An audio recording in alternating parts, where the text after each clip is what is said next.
Okay.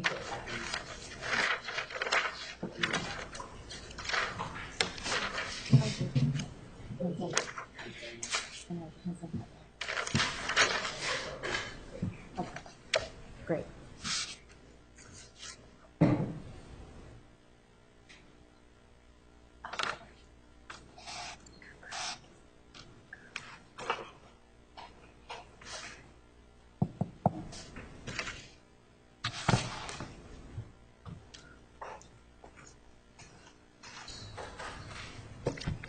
All rise for the prayer.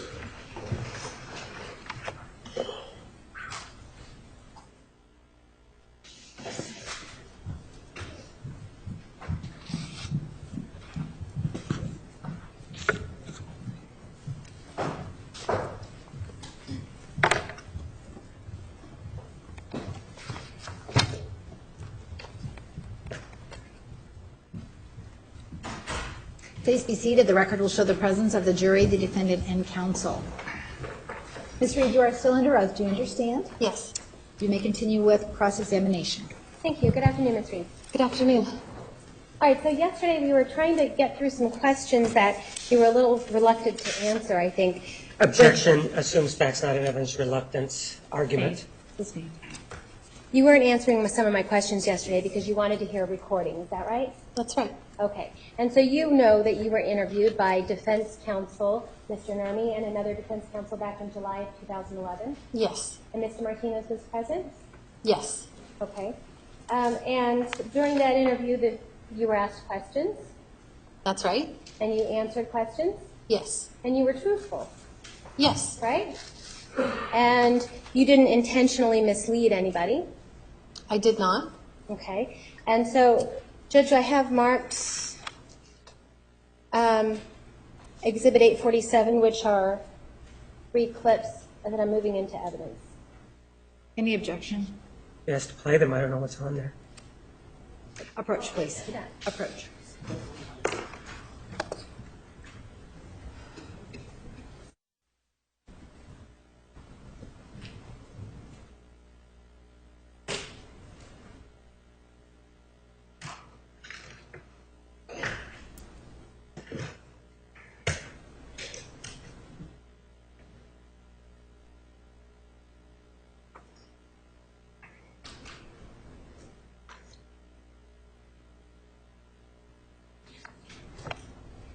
Judge, may I approach the witness? You may. Ms. Reid, I'm handing you what's been marked as Exhibit 849. If you'll turn to page 14.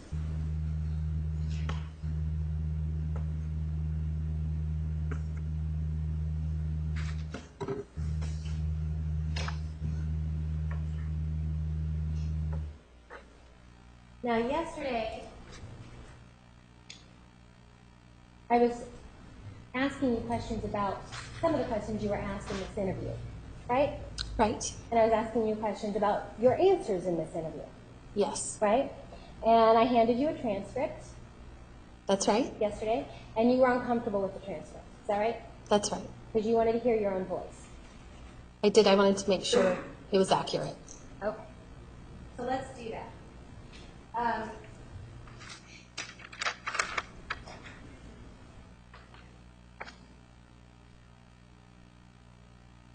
Yesterday I was asking you if you remembered being asked, would it surprise you that it wasn't just Jodi he had sexual relationships with? And your answer was, I don't know. I asked you that yesterday. You remember that? Yes. And then I also asked you yesterday, are you currently aware that it wasn't just Jodi? And your answer was, well, I kind of figured that there might be more, but I don't know for sure. Remember I asked you that yesterday? Yes.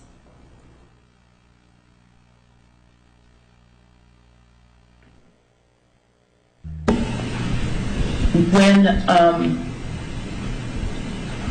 now I asked you what was most surprising.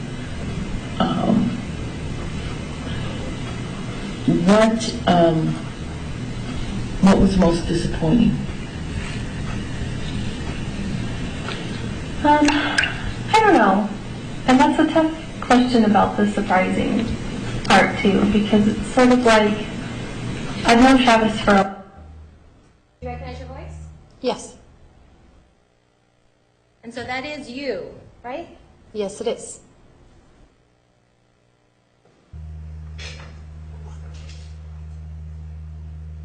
And are you looking on page 14 of the transcript? I am. A long time, and it's sort of like nothing really surprises me anymore when it comes to him. Like he's, I don't Objection know. beyond the scope of the question. That's just how he is. But I'm sorry, I didn't hear your Improper objection. impeachment beyond the scope of the question, if we may approach. You may approach.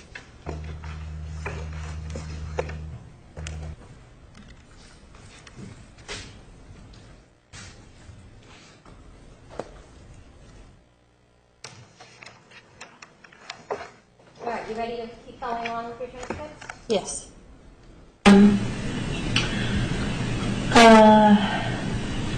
I guess disappointing would be that he felt that he couldn't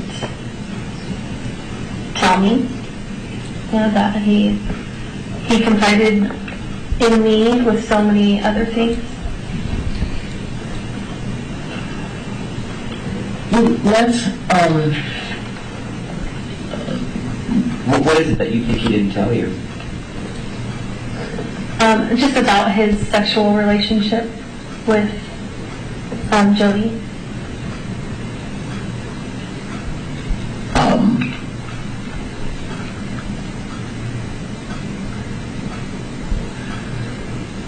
Then,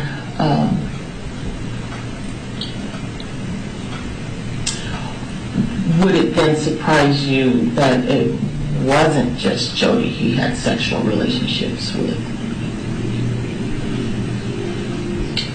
I don't know. Are you currently aware that it wasn't just Jodi? Well, I kind of figured that there might be more, but I don't know for sure.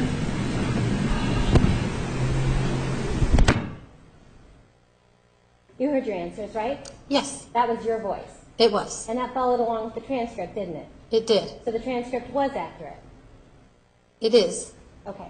And so when you were asked the question about whether or not you were aware that there were other sexual relationships beyond just Jodi, your answer was, I don't know for sure, right? That's right. That's what we just heard. That's right. But in reality, you knew that you had a sexual relationship with Mr. Alexander, right? Well, the question is clearly talking about other Yeah, I'm people. not Judge, asking you about the I'm asking that she allow her to answer. She's not. Okay. No, I'm responsive. Objection, I'm not allowing the witness to answer. All right, restate your question. Ms. Reid, you knew that you had a sexual relationship with Mr. Alexander, right? Yes, And you had that sexual relationship years before 2011. that's right. So at the time that you're answering these questions, you were fully aware that you had a sexual relationship with Mr. Alexander. Yes. And just to be clear, there was another point, if you'll turn to page 30 in your transcript. Tell me when you're there.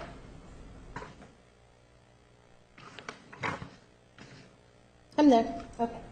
So there was another point in this interview where you were asked, you're not aware of Travis having a relationship with any other individual other than Jodi. Is that correct? Do you see that? Yes, Okay. And your answer was, that's correct. Is that right? that's right. And just to be sure,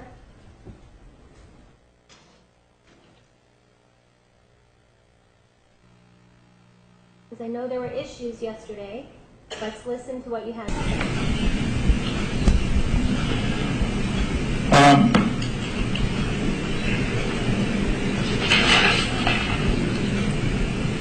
This question's going to ask this as well. I just want to clarify. You're not aware of Travis having a sexual relationship with any other individual other than Jodi. Is that correct? That's correct. That was your voice again, right? It was. Okay. And you were asked, And again, you said you're not aware of any other individual having a sexual relationship with Mr. Alexander, right? Right. He's That's what asking, you said, isn't That's it? not allowing her to finish the answer. She's not answering. Overruled. You may inquire on redirect. All right. So you were asked the question whether or not you knew of any other individual that had a sexual relationship with Mr. Alexander, right? That was the question. yes, but it's taken out of And context. that was the question, wasn't it? He's referring to the That was first question. Ms. Reid, right? Yes, Okay. yes, he's referring And to your the answer, first question. Ms. Reid, you agreed with that statement, that you didn't know of any other individual who had a sexual relationship with Mr. Alexander. Yes. Other than Jodi, right? Yes, I did not know of others. Besides yourself, right? They're not asking about me. You knew that you had the sexual relationship with Mr. Alexander, right? I did, yes. And you never volunteered that information in this hour-and-a-half interview. It was never asked. You never volunteered that information, right? No. And in fact, it wasn't until years later in 2013 when you were actually under oath, right? Yes, that's right. That's the first time that you ever said anything about having a sexual relationship with Mr. Alexander. That's the first time it was asked of me. That's the first time you ever admitted it openly, right? Yes.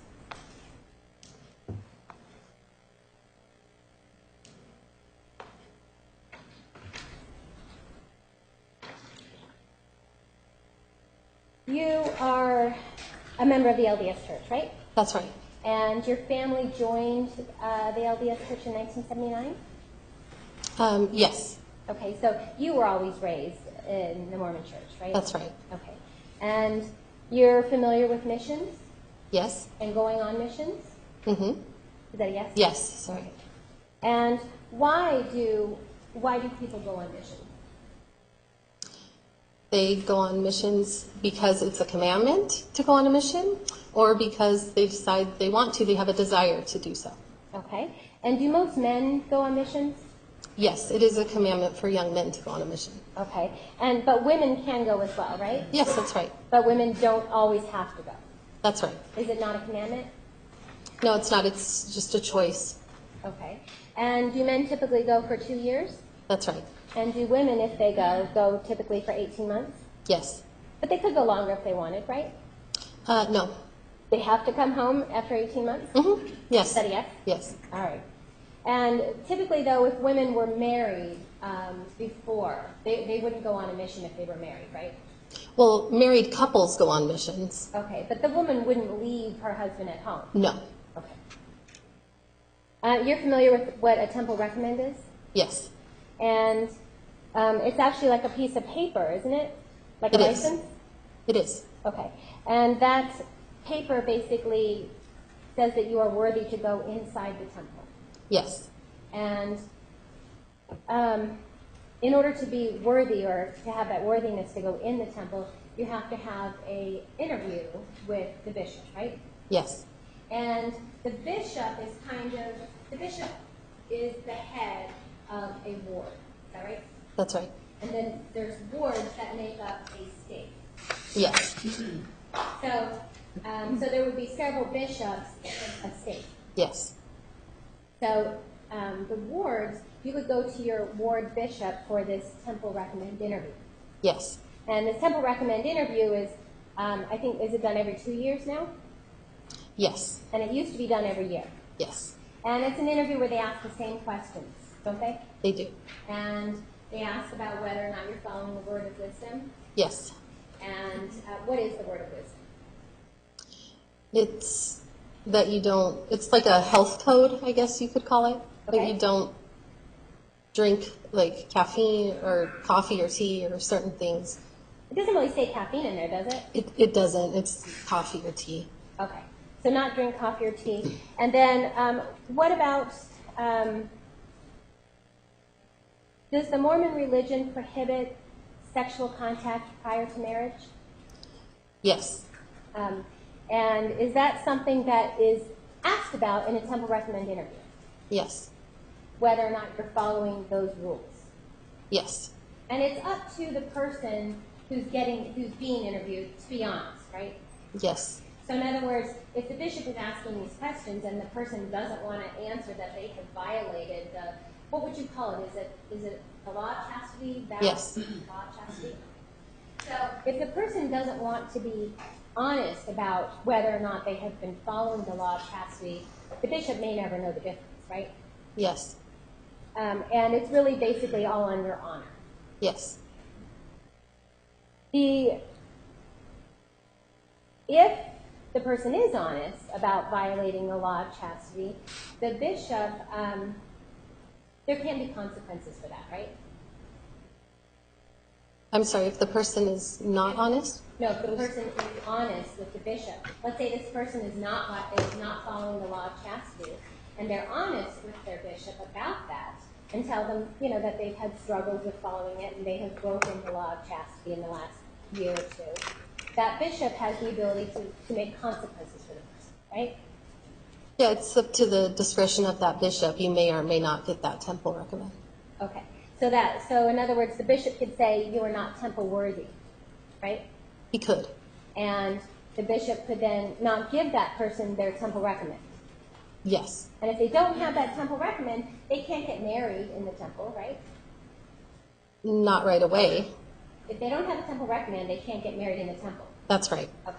And if they don't have a temple recommend, they can't go in the temple, period, right? Right. And are there other things that can happen where they're not allowed to take sacrament? Yeah, it depends. Okay. If that's what the bishop tells the person or not. It just depends on the discretion of the bishop. Okay, and can you tell us what is sacrament? The sacrament is the taking of the bread and water, symbolic of the body and blood of Christ. Okay, and that's something that's done during church services, right? Yes. So that's not done inside the temple. No. So that's something that's done where everybody, whether they're temple worthy or not, anyone who goes to church would see whether or not a person is taking the sacrament. They could see, yes. Yes. So in other words, if a bishop has told somebody that they can't take the sacrament, that's something that may be discovered by other people going to church. Yes, but they wouldn't necessarily know it was because the bishop told them not to. Well, they might not know why, but they would surely see that the person wasn't taking the sacrament, right? They could.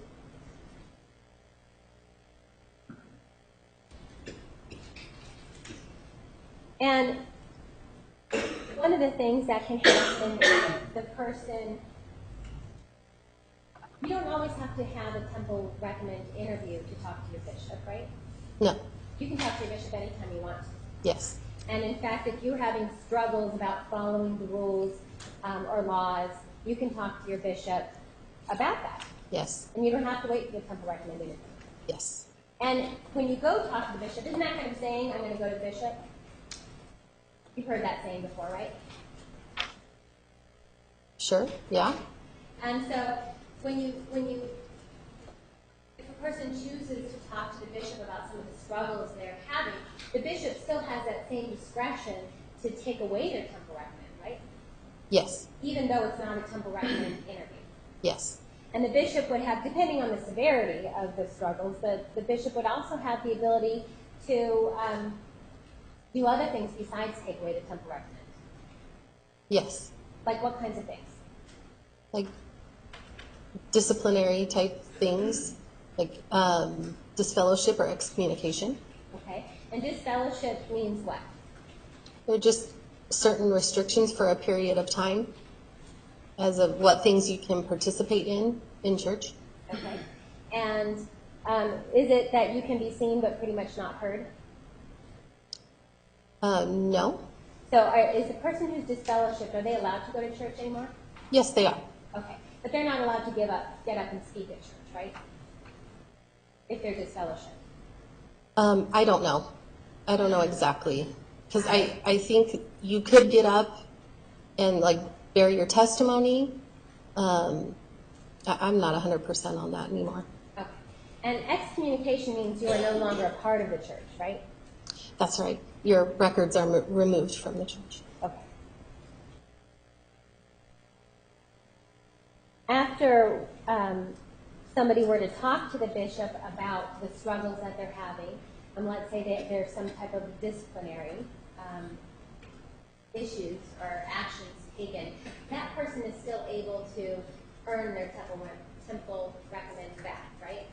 Yes. As long as they weren't excommunicated. Even if they were excommunicated, you can come back to the church after excommunication. Okay, but that would take a couple of years at least, wouldn't it? I don't know how long it would take. All right, It's well, up it's to not gonna the be- discretion of the bishop. Okay, Again. well, it's not going to be something as quick as like a week, right? Probably not. All right. And so when, so these things can happen whether it's done in an interview from the temple recommend interview, right? Right? Or it can be done because the person voluntarily goes and talks to the bishop, right? Right. Or it can be done because if the bishop hears of something, the bishop can approach the person.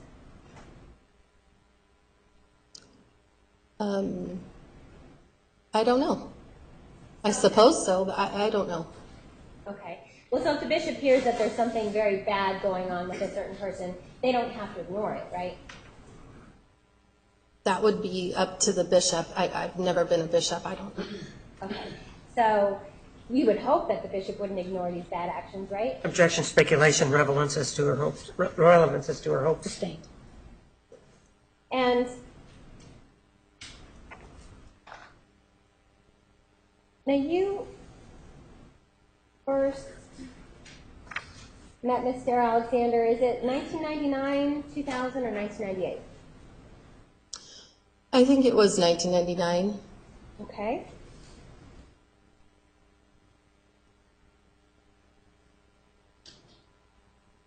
And you met him where? I met him through church, Okay. through friends at church, I guess. Friends at church? Hmm? Is that a yes? Yes. Okay. And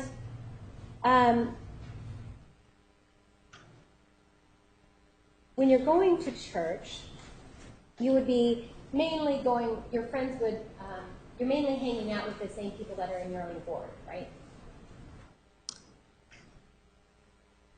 Yes. And in 1999, around March of 1999, there was a young singles ward formed, wasn't there? Yes. And that was formed where Bishop Vernon Parker was the bishop of that ward. Yes. So he specifically was the bishop of all the young singles, right? Yes. And those young singles, prior to March of 1999, there was no young singles ward, was there? Not for about 6 or 7 years. That's right. And but in that 6 or 7 years when there really was no formal ward, there were certainly still young single Mormon people living there, right? Yes. Living in their family wards. Yes. And the young singles still had activities with each other, didn't they? I think so. They just didn't have a formal bishop, a formal ward. Yes. But there were still activities like volleyball on Thursday nights. No, I don't think so. I don't think that started until the ward started. I think that started in 1999 then? Yeah, or later. Okay. So once the ward started, there are definitely these more formal structured plans for the young singles to hang out. Right? That's right. And you were part of this young singles ward. Yes. And when you're part of this young singles, the idea is for all the young single people to mix and mingle, right? Right. Hang out together. Yes. And that's why you have all these functions to go to, right? Yes. To get to know each other. Yes. And usually within this ward, there's a couple hundred people, right? Yes. About 200 or so. Usually. And all these people are getting together weekly, aren't they? Yes. And you said, we talked about volleyball. At some point, there was volleyball games on Thursdays. Yes. And there were dances on Friday and Saturday nights. Yes. There was Institute for Religion classes. Yes. Excuse me. Yes. Okay. And so there was all these different, and then there was obviously church on Sunday. But, Yes. okay. And so there were all these functions that all of these young singles were going to, right? Yes. And everybody was getting to know each other through these things. Yes. And part of growing up in the church is that your family was already in a family ward from the time you were born, right? Yes. And so you were growing up among all of these other people. Yes. Well, me personally, I grew up not in Riverside. Okay. But So- you're growing up among your whatever ward you were living in. Yes. Okay. Yeah. All right. And Yes. Okay. So the and it was hanging out among all these young singles. That's where you met Mr. Alexander, Yes. and you became friends with him that way, right? Yes. And did you start carpooling to places together? Yes. And so the two of you would be alone in the car, Yes. and that's where you would begin to talk about things, Yes. kind of get to know each other better. Yes. Okay. You went away on a mission, right? Yes. And you left around June of 2000. Yes. And you said you met Mr. Alexander, I think 1999. Yes. In early of 2000, about April of 2000, is that when you started to date Mr. Alexander? Yes. And so you were dating him just a few months before you left on your mission. Yes.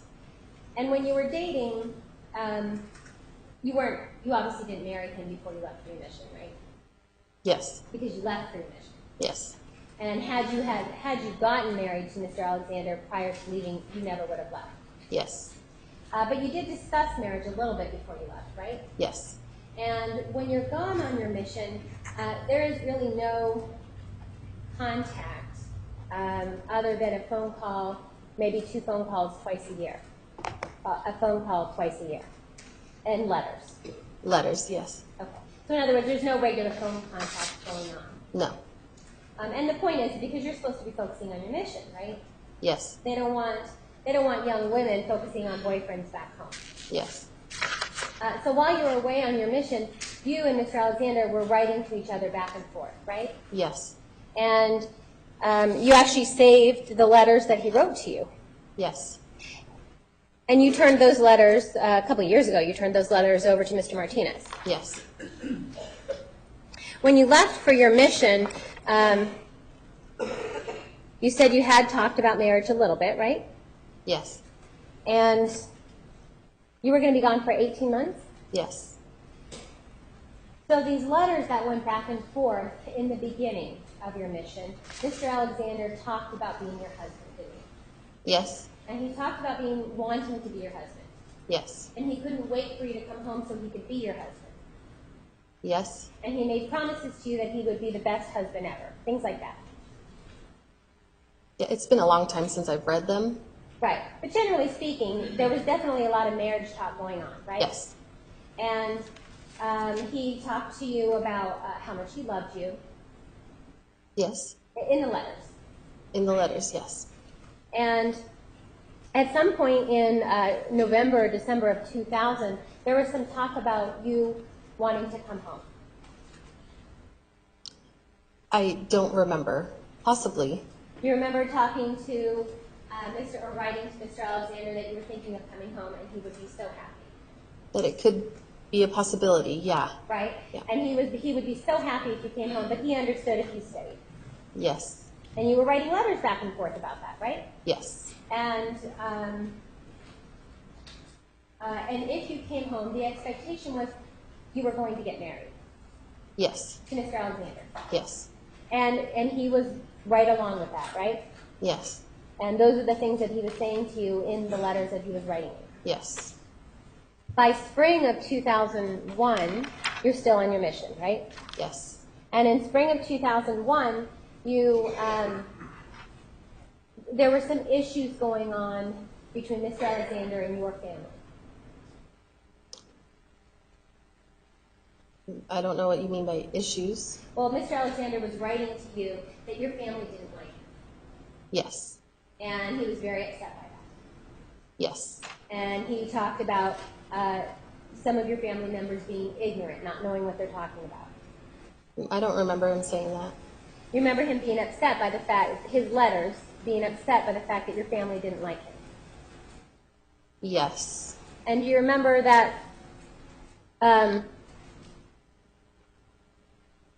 you were able to tell him that your family's a priority, right? Yes. And by summer of, or I guess August or September of 2001, shortly before you were going to come home, you received a letter from Mr. Alexander telling you that he was now dating someone else. Yes. And he told you that he was very hurt that you said your family was a priority? I don't remember. Okay. And he told you that basically he thought it would be best for him to start dating other people. I don't remember specifically. Well, you remember that he did start dating other people, right? Yes, yeah. He did tell you that in September or so of 2001. Yeah, I think it was in August. Okay, in August. Yeah. And he tells you that he started dating other people, but there was one specific person he had been dating. Yes, And you later learned that that specific person was Linda Ballard. yes, And he had been dating her actually all summer, right? yes, And so he's writing to you, you said in August, about how he has met this one person, Linda Ballard, yes. and how they have been dating all summer together. I don't know if it was all summer or if it just began in the summer. I don't know. Well, he talked about dating her for a while, and she was going back to BYU, right? Right. And this was while you were still on your mission. Yes. And you ended up coming home in November of 2001. And when you came home from November of 2001, is that the only time you ever came home from your mission? Yes. And so your passport would bear that out, right? Yes. And the customs and immigration forms. That would also show that you never came home in between. Yes. Okay. And in November of 2001, it took about a week or so for you to see Mr. Alexander. You didn't see him like the first day you got home, right? And you saw him about a week later. I think it was a few weeks later. And when you saw him, he was still dating Miss Ballard, right? Yes. When you initially saw him. Yes. And you, at some point, you became aware that he and Miss Ballard had talked about marriage. Yeah, I had heard that from other people. Okay. But eventually, he and Miss Ballard didn't work out, right? Right. They ended up not getting married. Yes. And by January or early 2002, you and Mr. Alexander started dating again. Yes. And so you started spending all kinds of time with him again. Yes. And you were dating him. Yes. And you believed that you were dating him exclusively, right? Yes. You weren't dating anybody else. No. And this was while you were living in Riverside, California. Yes. And during this time that you dated him, it was in Riverside or in California from about 2002 to 2004. Yes. Is that right? Yes. And the topic of marriage was involved, didn't it? Yes. And you wanted to get married, Yes. and you wanted to get married to Mr. Alexander. Yes. But he did not propose during those 2 years, right? Yes. By 2003, when you're still in California, he started to have some sexual contact with you, right? Yes. And he was, and that type of sexual contact, that's not allowed under the law of chastity, right? Yes. But it was happening. Yes. And in 2004, you were still dating him in 2004, right? Yes. And in 2004, he actually moved away from California, right? Yes. He moved to Mesa, Arizona. Yes. And after he moved to Arizona, you then moved to Arizona. Yes. So he went first. Yes. And when you came to Arizona, you both continued dating. Yes. And by the time you got into Arizona, within a couple of months, the sexual contact between you two had advanced. Yes. You were doing more things that included things that you didn't have your clothes on, Yes. right? And those types of things were certainly not allowed under the law of chastity. Yes. Is that correct? That's correct. Okay. And in 2004, after you moved, you weren't having, according to what you said, you weren't having sexual intercourse with him, right? And I mean, vaginal intercourse. Yes. That's right. But you were having regular sexual contact with him during 2004.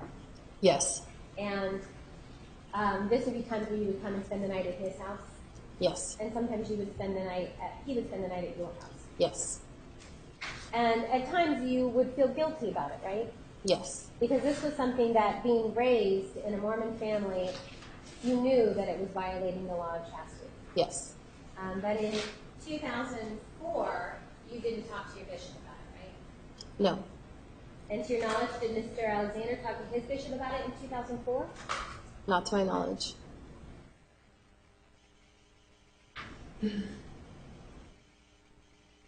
Occasionally in your relationship, the two of you would have disagreements, right? Yes, And in these disagreements, usually they were about the relationship itself, right? yes, Because you believed it really wasn't going anywhere. yes, And you had been now together with him straight from 2002, and here we are 2 years later, and there was no marriage. yes, And you were having sexual contact with him that was getting more advanced, but still no marriage. yes, And so in your eyes, that did not make you happy, did it? yes. That's right. Okay.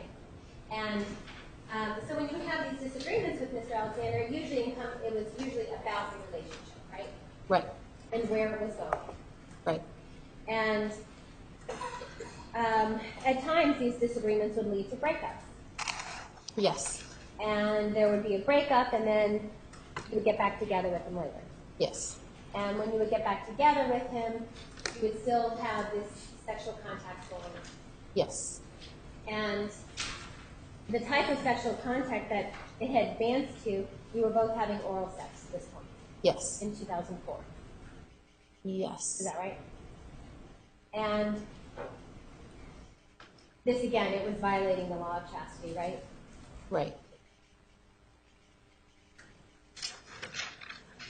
And this type of disagreements and then breaking up and getting back together, that happened a couple of times, right? right, Over the time that you were dating. yes,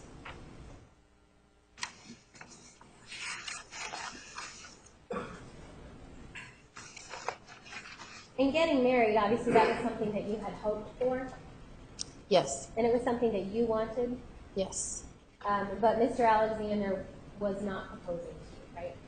right, And despite these disagreements, you would still go back to him yes, and continue dating. yes, It wasn't until actually you realized that he was not going to marry you that you finally broke up with him, yes, right? And then when you made this final breakup, you didn't go back to him as dating. right, And that final breakup occurs because you realize he's not going to marry you. yes. And that final breakup was sometime in early 2005. I think so, or 2006? 2006? 2005 or 2006. I don't remember, somewhere around that time. Okay. During previous interviews, do you remember telling us that it was 2005? Yeah, Does that sound about right? that sounds right. Okay. So, at the time that you finally broke up with him, one, it was because he wasn't going to marry you, right? Right, But two, you had advanced in the sexual contact. You had actually had sexual intercourse with him, yes, right? And that was something that really was far afield from the laws of chastity.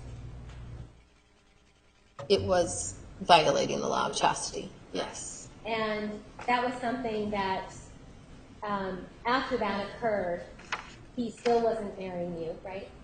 right, And you didn't want to continue to violate the law of chastity. right, And so at that point in time, you finally break up with him. yes, Now, when you have this final breakup, you actually,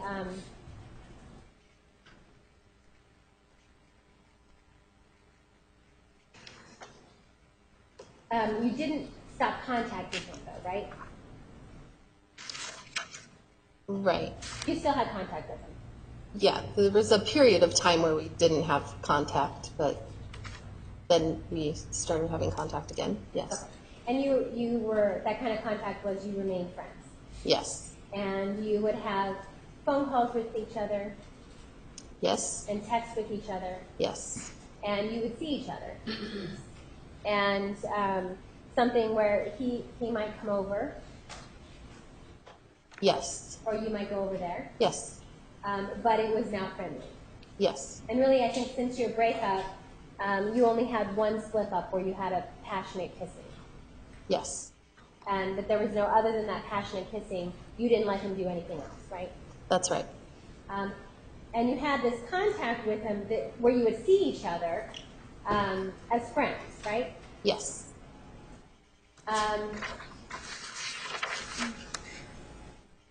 But at some point, you moved away from him, right? Yes. And you moved away back to California. Yes.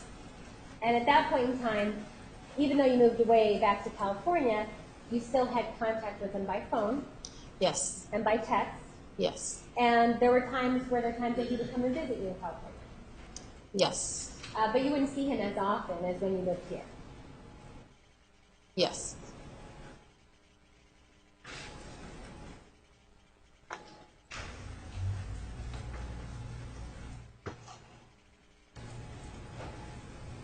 During this time period when you were friends with him, after you broke up with him, well, we heard you just say on the tape that he would confide in you, right? Yes. So you would know, he would tell you things about other relationships of his. Sometimes. He wasn't forthright. He didn't tell you everything about him, right? Right. I would have to ask him lots of questions to get something out of him. Okay. So you would have to initiate that conversation. Yes. And you did initiate that conversation. At times. Right. Like you would ask him about what his relationships, what kind of things were going on in his relationship. Yes. And he felt uncomfortable. According to you, you felt that he was uncomfortable telling you those things. Yes. And as it turns out, you come to learn that he didn't tell you everything about his relationships, right? Yes. Because you never knew that he was sexually intimate with Jodi. Yes. You knew that you thought they were dating, right, at some point? Yes. But you didn't know that they were sexually intimate. That's right.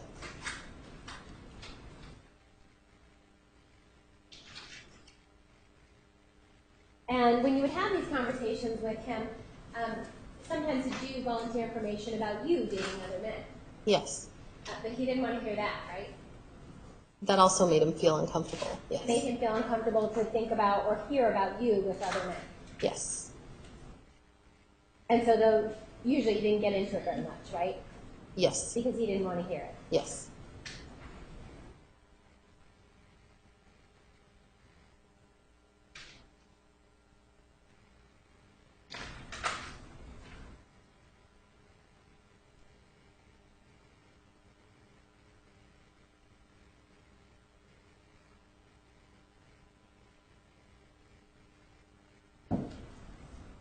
We talked about the consequences of violating the law of chastity, right? That there can be possible consequences, right? Yes. And these possible consequences depend on the severity of it, don't they? Yes. The severity and the discretion of the bishop. Yes. And at the time that you broke up with Mr. Alexander, your feelings about what was going on were enough that you wanted to go talk to your bishop. Yes. And you did. Yes. And you confided in your bishop about the sexual contact you were having with Mr. Alexander. Yes. And to your knowledge, Mr. Alexander also spoke to his bishop. Yes. And you had two separate bishops? Yes. And based on your discussion with the bishop, with your bishop, you lost your temple record. Yes. And that was about a year Yes. before you got it back. Yes. Because you were able to get it back, right? Yes. And part of getting it back was not violating the law of chastity Yes. and living in a temple-worthy way. Yes. And you were able to do that. Yes. And you were able to do that after you broke up with Mr. Alexander. Yes. And Mr. Alexander, to your knowledge, he also lost his temple recommend. Yes. And this would have been in 2005, right? Yes. And he also lost his temple recommend for about a year. Yes. And he would have to then have reported to his bishop a year later that he had been living in a temple-worthy lifestyle in order to get it back, right? Yes. And are you aware that was he able to get it back in sometime in 2006? I don't know. I don't remember. I think so, yes. Okay. And in your knowledge, based on everything, the way you've grown up and everything, somebody who is not, baptisms, do they occur in the temple? No. Oh, yes, they do. Okay. They do. And to your knowledge, somebody who does not have their temple recommend, they can't baptize somebody, can they? Yes, someone without a temple recommend can baptize someone. Oh, they can? Yes. They're allowed in the temple? Because to not do all that? baptisms are done in the temple. Okay. So if it's done in the temple, they wouldn't be able to do it? Yes, that's right. Okay. But if they don't have their temple recommend and it's not, and the baptism isn't in the temple, then the church is okay with somebody without a temple recommend baptizing another person? Yeah, that person would have most likely never had a temple recommend, like not yet. Oh, okay. So Okay. they just have to be a priesthood holder, and it could be someone who's younger, so they haven't had a temple recommend yet. Okay, that makes sense. So in They other can words, still baptize. it's not that that person had their temple recommend taken away. It's more so that they've never had their temple recommend. That's right. Okay. All right. And so, and again, when you are talking to your bishop, it's all based on your own ability to be honest with your bishop about what your conduct was, right? Yes. Because the bishop isn't going to know one way or the other Yeah. what your sexual contact was with Mr. Alexander, right? I would have to be the one to tell him. Yes. Okay. And same with Mr. Alexander, he would have to be the one to be forthright with his bishop about what his conduct was in order for the bishop to know. Yes. The other, if you want to turn to page 45 in your transcript.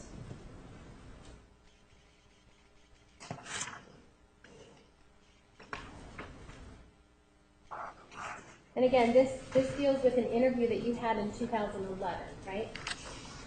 Yes. And so in 2011, towards the top of the page, third question down, you were asked, so the bishop could, in theory, if you confessed major sins, he could still give you the temple recommend, right? You see that question? I'm sorry, on line 6? Line 6, uh-huh.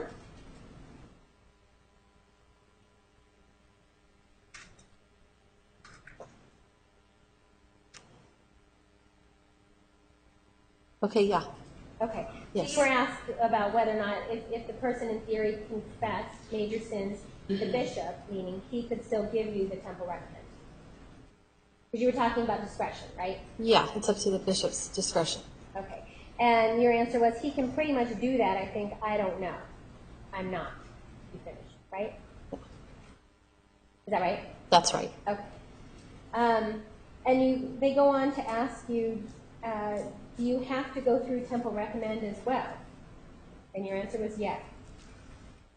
And then you go on to answer in line 15. And so I've never had to do that, in a temple recommend interview. So I'm not exactly sure how that would work or what would go down. I'm guessing it would be the bishop's discretion what he does. You see that? Yes, but I don't know how accurate this is. Is there also a recording of this? Yeah. Sure. So one of the things that we talked about is, what we talked about earlier is that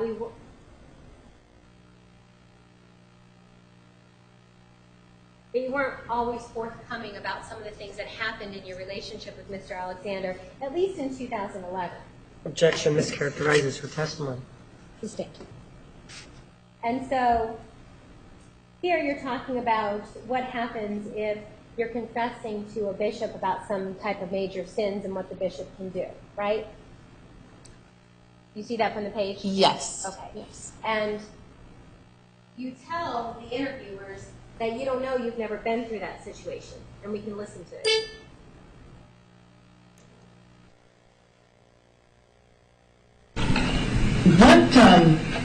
What does the phrase temple worthy mean?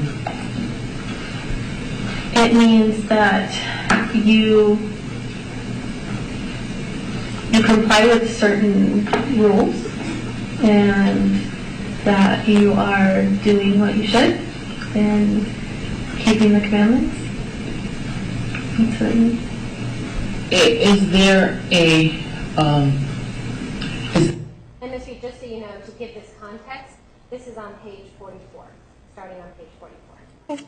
Okay? there a period of time, shut up. Is it on your honor that you are temple worthy, or do you have to like make a report every year to somebody that you are actually temple worthy?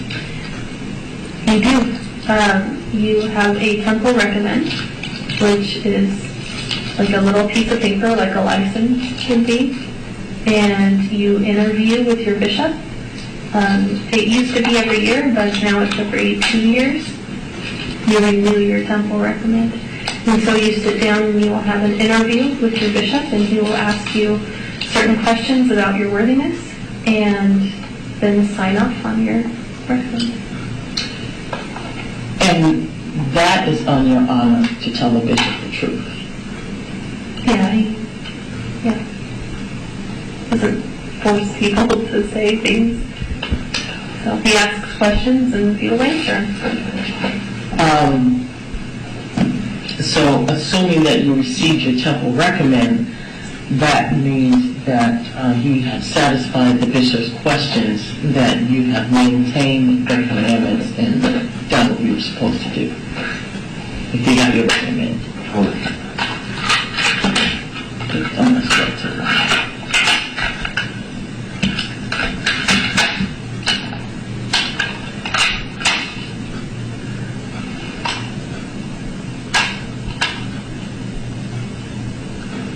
Okay, so if you get your temple recommend, then that means that you have satisfied the bishop's questions to your worthiness. Yeah, it just means that the bishop is recommending you that you can go to the temple. So it's up to that bishop, and he decides your worthiness or readiness to go to the temple. So he could, in theory, if you confessed major sins, he could still give you the temple recommend? He can pretty much do that, I think. I don't know. I've never been in that situation. Do you have to go to the temple recommend as well? Yeah, yeah. And so I've never had to do that, in a temple recommend interview, so I'm not exactly sure how that would work or what would go down. I'm guessing it would be to that bishop's discretion what he does. Okay. In that situation, I don't know. And Ms. Reid, by 2011, you had been through a discussion with your bishop, right? Yes, I had a meeting with my bishop. A meeting with your bishop where you had to talk about some of the violations that you've had with the laws of chastity, right? Yes, that's right. And so you were aware of what types of things the bishop could do just based from your own experience, right?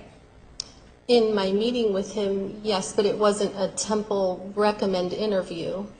And this is talking specifically about a temple recommend interview. Right. And so in that situation, I'm not sure what would happen because that's not what I went in for. I went in specifically to confess. Right. And Yeah. so basically because the questioner specifically was talking about a temple recommend interview, you weren't going to volunteer the information that you had already known what happens when you confess sins to a bishop, right? I was answering the question that was asked. And you weren't going to volunteer any additional information, right? I just answered the question that was asked. Right. So if the question that was asked if your answer wasn't going to be the whole story, you weren't going to volunteer the rest of the story, right? Just a speculation as to what the whole story is. Overall, to me, answer. Yeah, I'm just answering what she's asking me. Right. And Right. so if the answer doesn't include the whole story, you weren't going to volunteer the rest of the story, right? No, I just answered what she wanted me to. I'm just answering what she's asking me. At the time of this interview, you full well knew what happens when you confess breaking the laws of chastity to your bishop, right? Right, but not during a temple recommend And you interview. think it would be different during a temple recommend interview? I do. You think that during a temple recommend interview, when they're just trying to decide whether or not to renew or give you back or give you your temple recommend, you think that would somehow be different than just going to your bishop on your own and confessing sins? Yes, it is different. Okay. And you know that based on your own experience and knowing what happened with Mr. Alexander, you know that the more violations, the more serious the consequences can get, right? Yes. And so it's one thing to have a slip up, isn't it? It's usually the consequences aren't going to be that bad for a slip up. Depends on what you mean by slip up. Okay, so if you have sexual intercourse once, then, and you report that to your bishop, it's in the bishop's discretion whether or not how harsh to make the consequences, right? Yeah, everything's up to the bishop's discretion. Okay, but if you have sexual intercourse not just once, not just twice, but many times over a year or the 2 years between your temple recommend interview, that's going to be looked upon more harshly than just one time having sexual intercourse, right? I don't think it would be. You don't think it would be? I don't think it would be. And so you don't think that the bishop would have more issues with somebody or provide more consequences to somebody who is continuing to violate the laws of chastity versus somebody who just did it once? I don't. It's the same. Yeah, when you break the law of chastity, you break the law of chastity no matter how many times you do it. But again, it's up to the bishop's discretion. And you've never been a bishop. That's right. And so when you break the law of chastity and you actually report it to your bishop or the bishop finds out, we discussed the consequences. In your case, it was losing your temple recommend for a year, right? Yes. And that was just for presuming, because you told us that you only had sexual intercourse once. Is that what you told the bishop? Yes. And you lost your temple recommend for a whole year, right? Yes. And there would be steeper consequences had you violated the law of chastity again after you got your temple recommend back. I don't know that. Did you haven't lost your temple recommend again? That's right. And in your experience in the church, don't you think that it would be looked upon worse if you continued to violate after you got one chance, you repented, you came back and you did it again? Objection, speculation, Rule 701, 702, and 703. Based on her knowledge. Overruled. Any answer? No, people make mistakes and they mess up and they go back and it's just up to the bishop's discretion, like what he thinks. But people do mess up and go back and it happens. So I don't know what the punishment would be, if it would be more steep. I don't know. And to your knowledge, Mr. Alexander lost his temple recommend again in the beginning of 2008, right? I don't know. He didn't have his temple recommend in 2008, did he? I don't know. At some point in 2008? Objection asked and answered. Sustained. I want to make sure that I'm clear on the thing. And Judge, I'm going to object. May we approach? You may approach.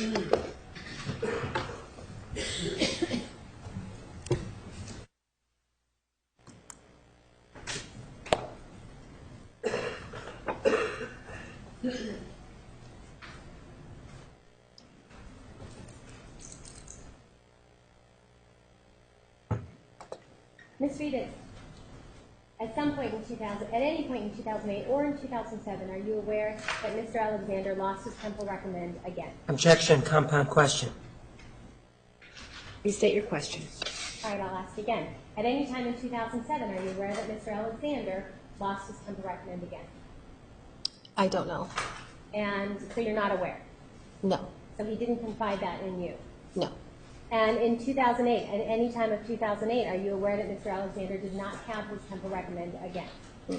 No, I don't remember that. So he didn't confide that in you? I don't remember. You don't remember whether he confided in you, or you don't remember whether he didn't have his temple recommend? I don't remember whether or not he had his temple recommend. Okay. And if he didn't have his temple recommend, that would be at least the second time that he lost it, to your knowledge. If he didn't have it, then Didn't have it. yes. Okay. And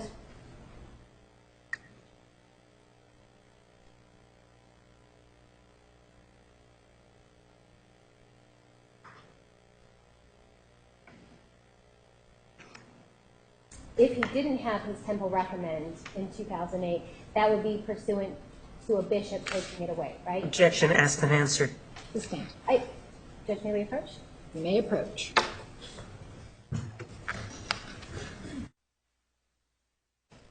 Ms. Reid,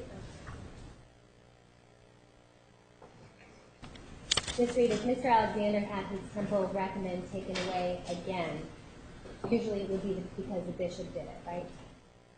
Yes, the bishop does that. Okay. And if the bishop did that, that would be because it came to the bishop's attention either by Mr. Alexander or some other way that Mr. Alexander was violating the rules. No, it would have to come from Travis. So Mr. Alexander would have to tell the bishop himself. Yes, he's not going to take away the temple recommend just on somebody else's word. It would have to come from him. Okay. And so if Mr. Alexander then advised his bishop that he was violating more rules, it would be up to his bishop to take away his temple recommend again. Yes. Objection asked and answered. Sustained. Nothing further. Redirect. Ma'am, one of the things that you were asked about was this interview that was conducted, and there were some snippets that were played. Do you remember that? Yes. This interview, where was it conducted? What town? You're in Phoenix, And where were you living at that time? in Riverside. So, did you voluntarily come here? Yes. And you conducted the interview, and there were how many lawyers were there for the defendant asking questions? 2. Was one of them Mr. Nerman? Yes. And during that time, you were asked on how many occasions about whether or not Mr. Alexander was having contact or intercourse with other people. Objection leading. Overruled. 2 occasions. And the first time that you were asked about the question, was it Mr. Nerman or the other person that asked you the question? The first time was the other person, And the second time, who asked you the question? Mr. Nermi. So in terms of the sequence, let me show you a couple of exhibits.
Hey, I'm taking a look at exhibit number 850. Take a look at it.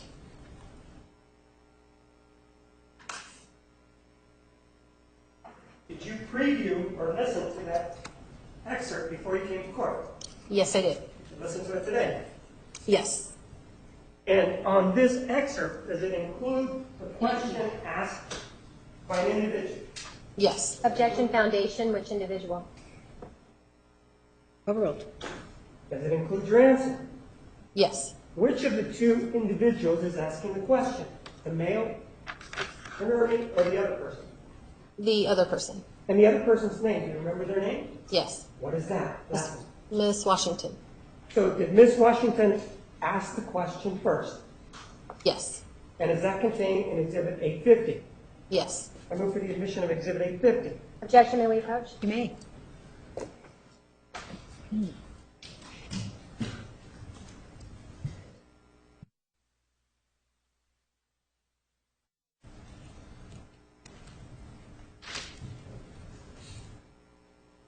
Exhibit 847 and 850 are admitted. Let's listen to Exhibit 850.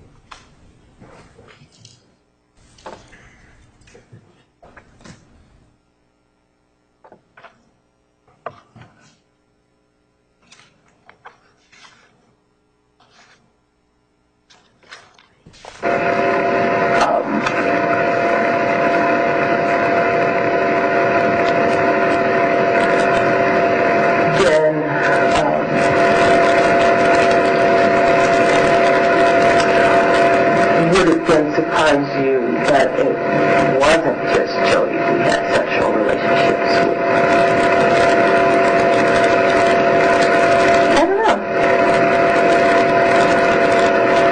Are you currently aware that it wasn't just Jodi? Well, I kind of figured that there might be more, but I don't know for sure. In that snippet, are you being asked whether or not you are having sexual intercourse with Mr. Alexander? No. What are you being asked? About other women? Other women, does it say including yourself? Does it say that on the question? No. And when you answered the question, did you answer the question with regard to other women that you knew that he might be having intercourse with? Yes. And did you know back then of any other women that he was having intercourse with? No. In fact, you told us that if you talked to Mr. Alexander, would he discuss his relationship with others? Other women? No.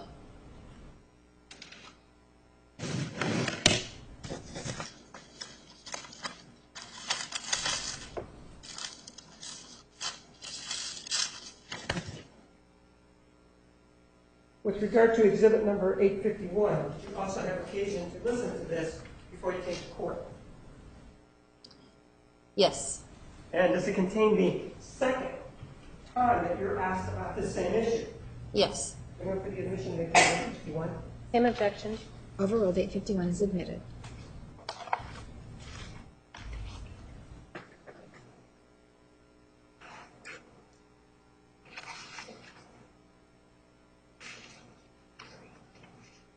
Let's listen to what 851 offers.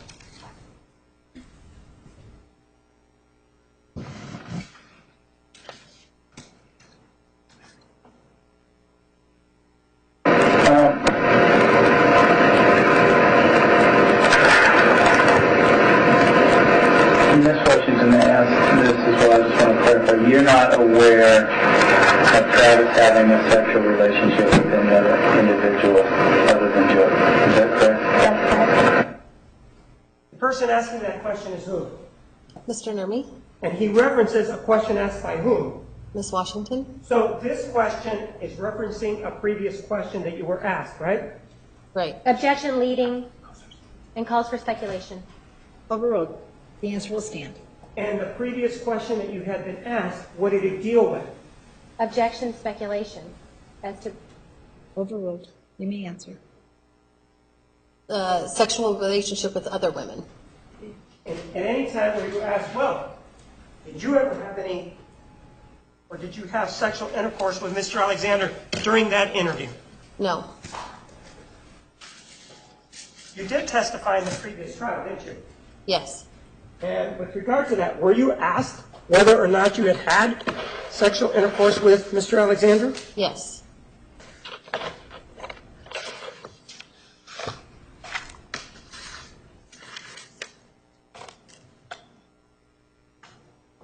I'll show you an exhibit.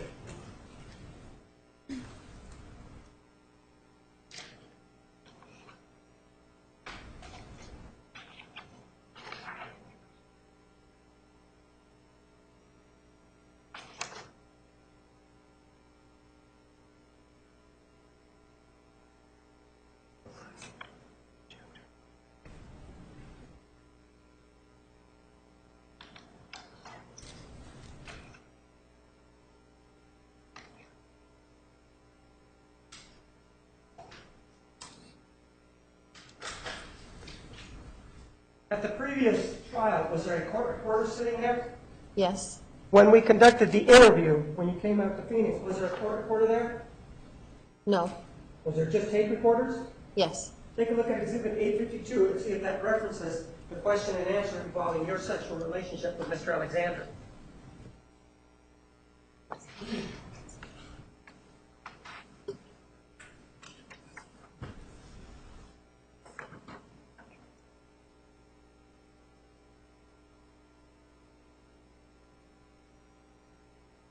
Yes, it does.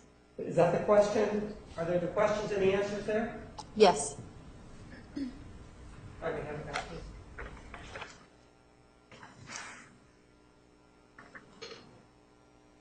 I move for the admission of Exhibit 852.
No objection. Exhibit 852 is admitted.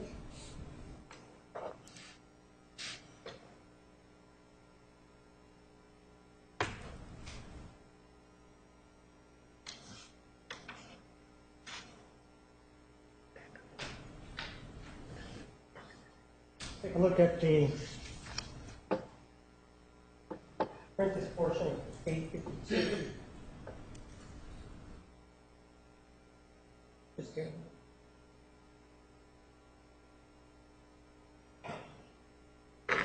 The question was asked, and did you and Mr. Alexander have a sexual relationship? And what was your answer? Yes, we did. Okay, and when did that sexual relationship begin? And what was your answer? We had been dating for a long time and we were in love, and so that is something that happened. That's what happens when people are in love. And I don't know exactly when it was, but it was well into our relationship after we had moved to Arizona. And then in terms of the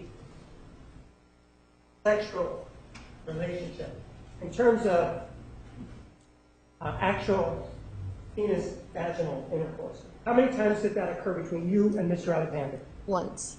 And after that time that it occurred, when you had that one occasion, did you do something as a result of that in terms of informing the bishop?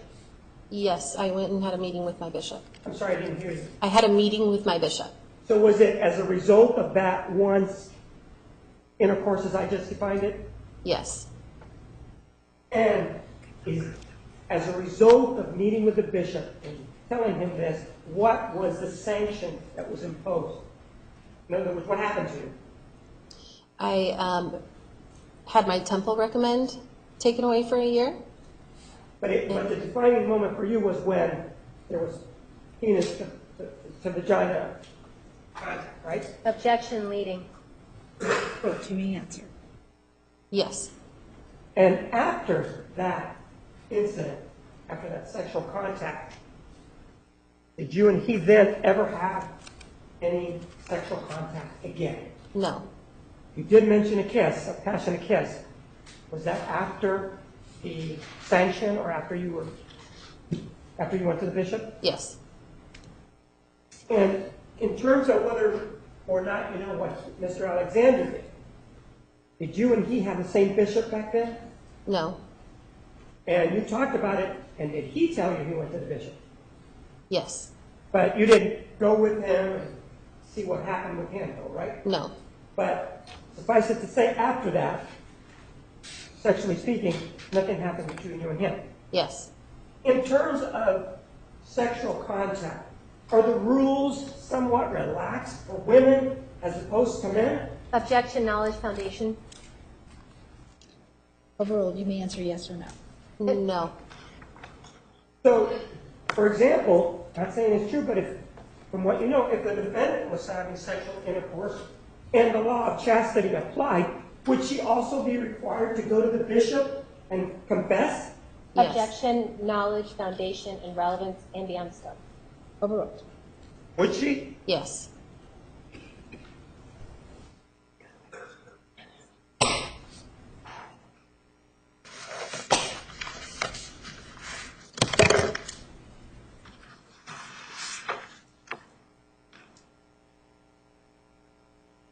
You did go to Costa Rica, didn't you? Yes. And when did you leave to go to Costa Rica? You were asked about that. In June of 2000. And when did you return? November 2001. Did you stay continuously in Costa Rica from June of 2000 to November of 2001? Yes. You said that you moved to Arizona after Mr.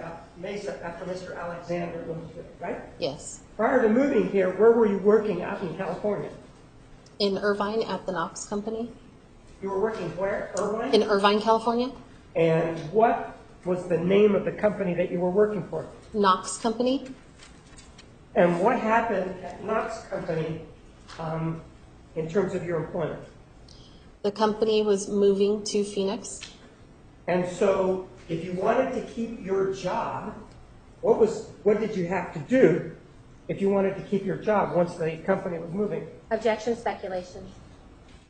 Overruled. Relocate to Phoenix. And is that the reason why you relocated to Phoenix, or was it to follow Mr. Alexander? It was for the job. Now, one of the things that you were asked about was after the sexual relationship between you and Mr. Alexander terminated, you were asked whether or not you were friends, right? Right. Were you friends with him up until the time that he was murdered? Yes. And with regard to the friendship, in terms so that we can quantify and see whether or not you're really good friends or not, do you know what was the name of his dog? Napoleon. Who has his dog? Objection, relevance, beyond scope. Approach.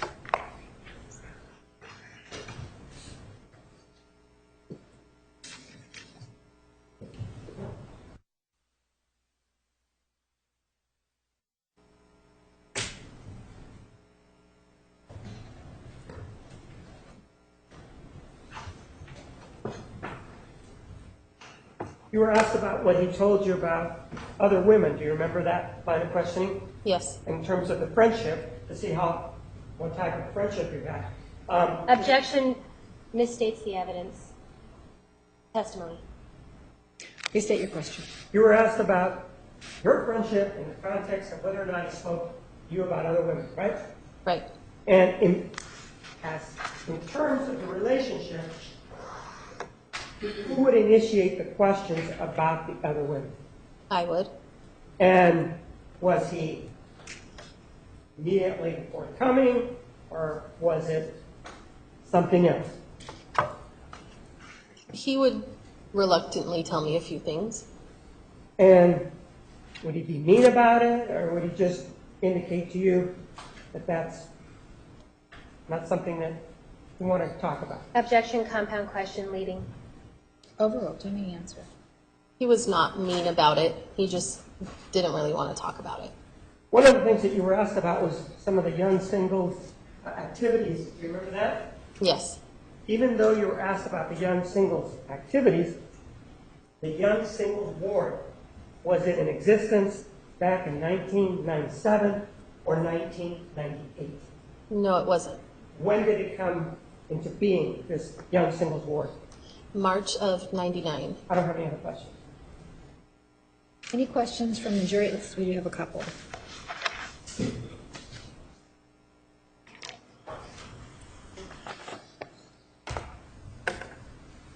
Counsel, please approach.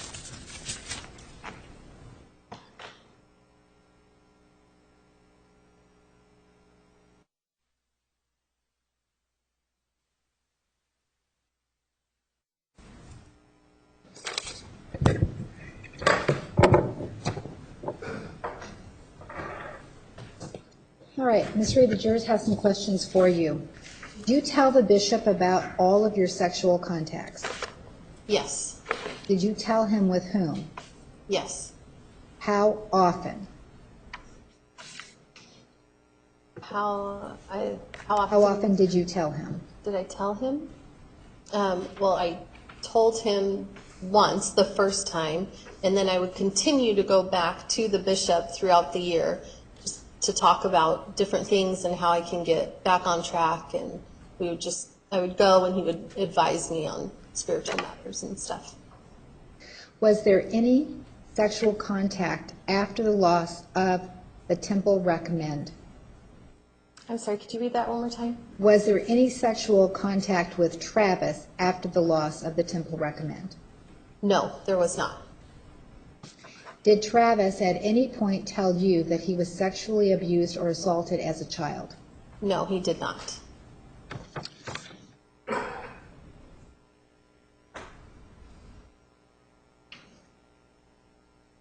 What is the process that members go through when moving status and joining a new church? Specifically, does the church in the new state find out if the newcomers are temple worthy? No, they would not find out. Like members of the church? I'll read it again. Okay. What is the process that members go through when moving states and joining a new church? Specifically, does the church in the new state find out if the newcomers are temple worthy?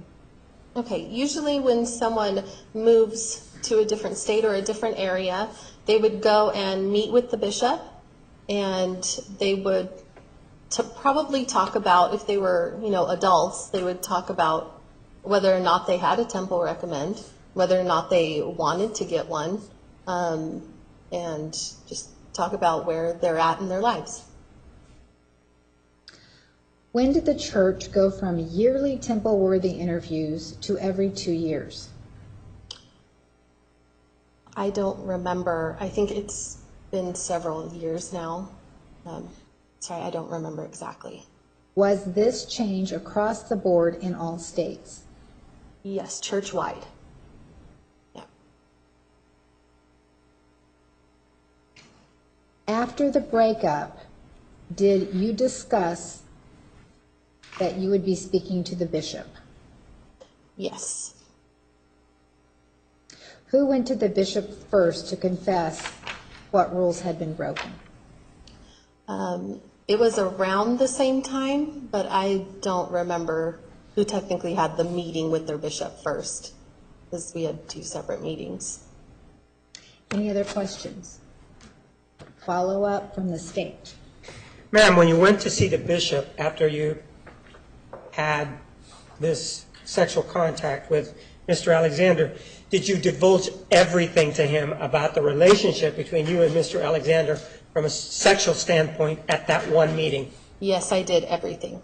So was there a need to, afterwards, every 6 months or every 3 months, tell him the same thing? Or was it the first time that you told him everything and then the punishment, for lack of a better term, imposed? That is how it was. The first time I met with him, I told him everything, and then later, subsequent visits was just talking about my life and how I was doing spiritually. I don't have any other questions. Ms. Wilmot?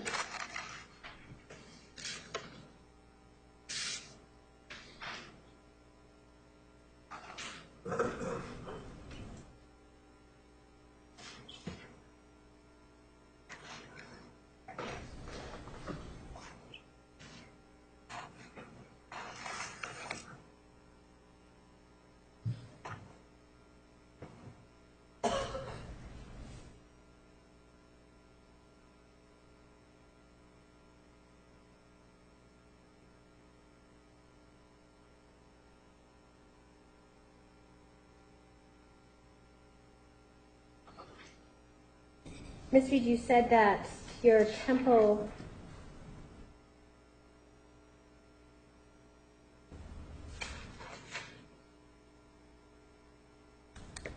you said that you divulged everything to your bishop.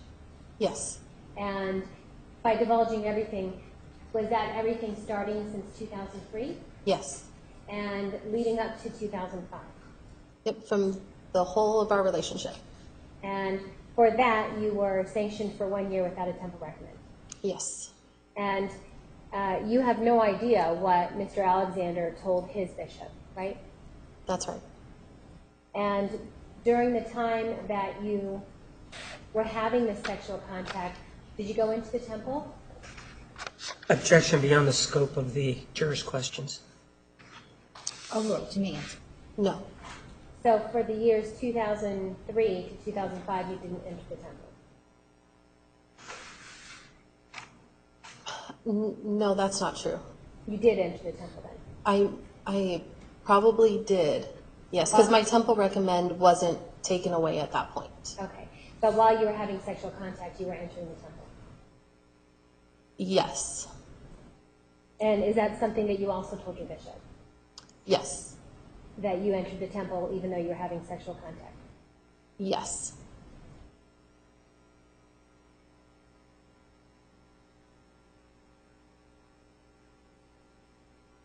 And I'm showing you Exhibit 852.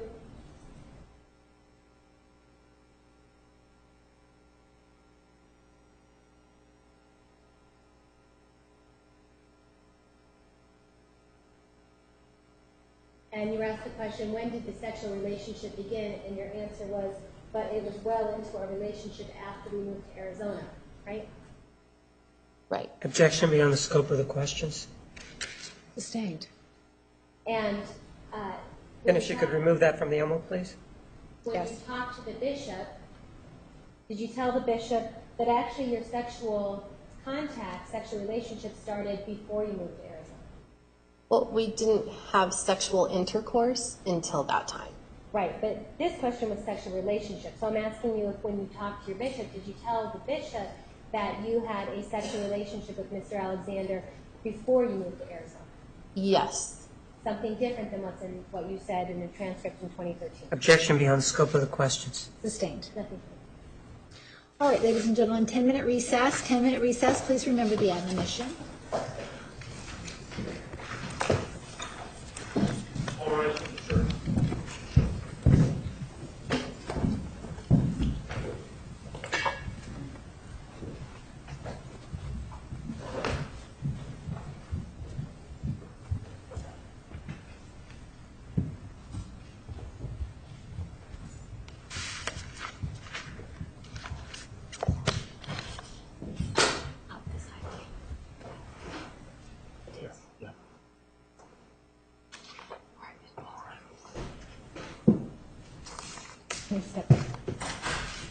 Your Honor, we would ask before she's dismissed, since she resides out of state, that I'm sorry, Mr. Carpenter, I can't hear you. Oh, my apologies. That before she departs, that Ms. Reid be subject to recall and that she, the court query whether or not she would be willing to return if Ms. Arias wants to testify. As I indicated previously, she's here without a subpoena and will appear if needed. So I'm not sure why we're...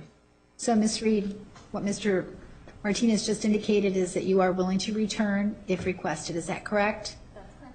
Right. And so I'm going to ask that you not discuss your testimony with anyone other than the attorneys. Thank you. You're excused.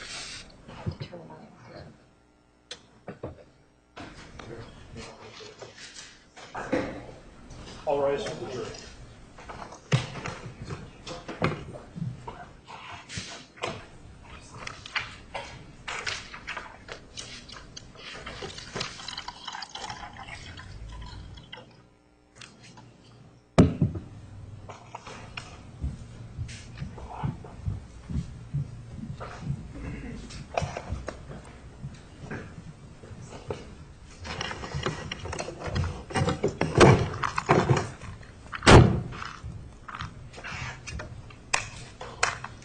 Please be seated. The record will show the presence of the jury, the defendant, and counsel.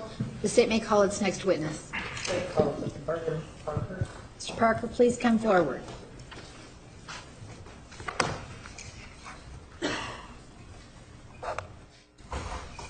You're right up here. Can I have the song of your first and last name, please?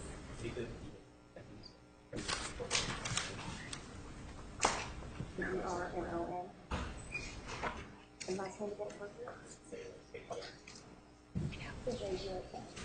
You do solemnly swear the testimony you're about to give will be the truth, the whole truth, and nothing but the truth, so help you God? So right around here and have a seat, please.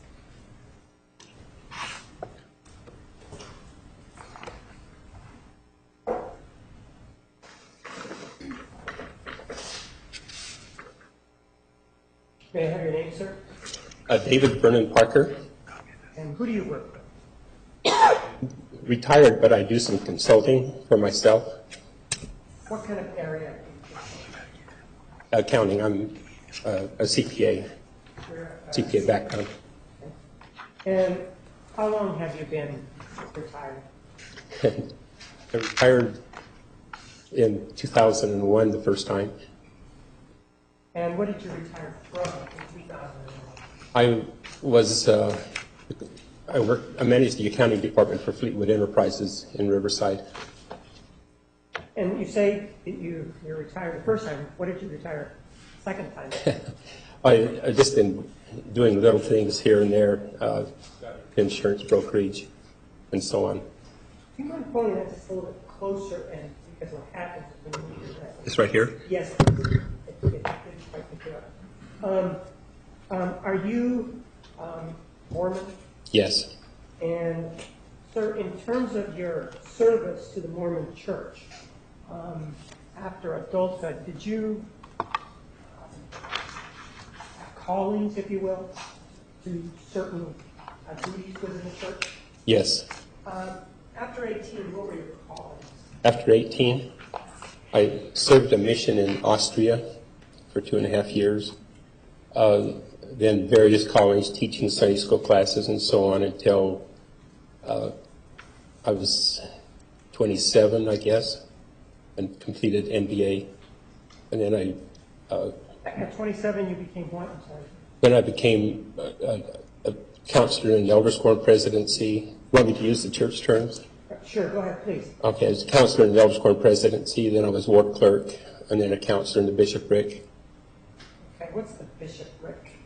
Bishopric are three men who were leaders of a ward. And how long did you serve in that capacity?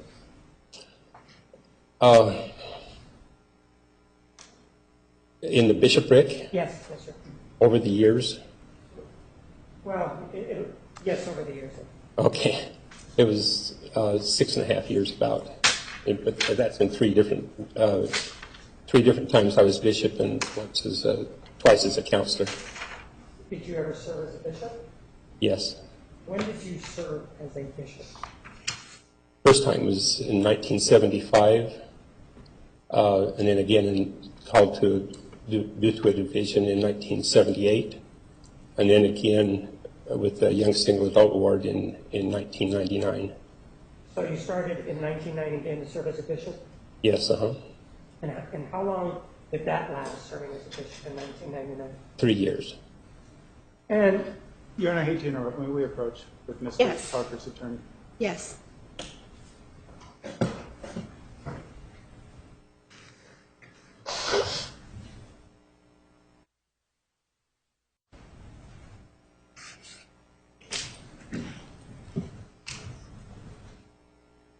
May continue.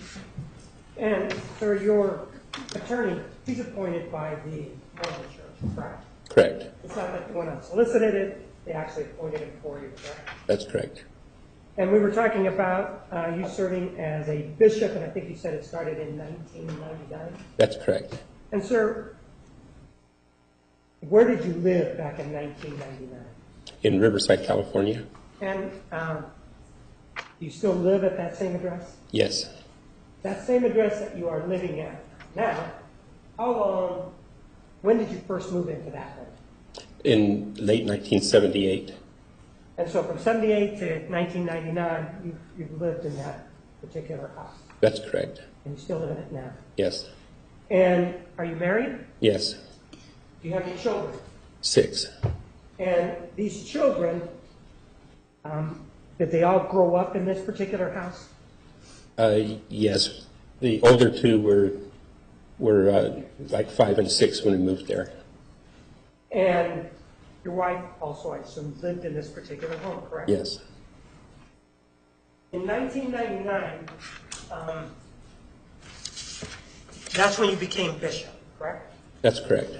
When you became bishop in 1999, well, let's let this say, what's a stake? S-T-A-K-E, what's a stake?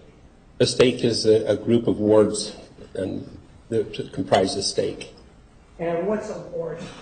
A ward is a group of people, usually 400 to 500 or something in that range, depending on the area. And people attend services at temples pursuant to their ward, correct? Or is it each ward has a temple, or how does that work? Or they can go anywhere? A temple can serve several stakes. But is there a certain area that people from a certain ward go to? They can go to that ward, that temple, but they can actually go to any temple. And again, back in 1999, you said you became bishop. What month was that? March. And when you became a bishop in March of 1999, was there a young single adult program already in place at that time? Or is it something that you created or helped create? The young single adult program at that time was, they were members of their family ward.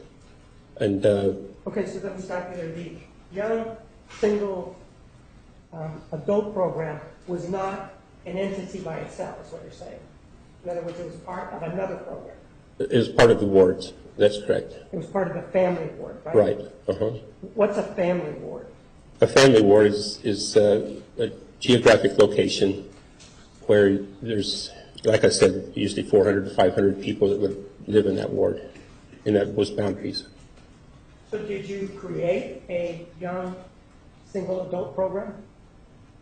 We created a young single adult ward Young in single March. adult ward? Yes. And when did you create the young single adult ward? In March of 1999. And what were the activities of the young single adult ward? What is it? Lots of things. There are sports, spiritual teachings, act service. When you say that you told us that you were a bishop, what did your duties include?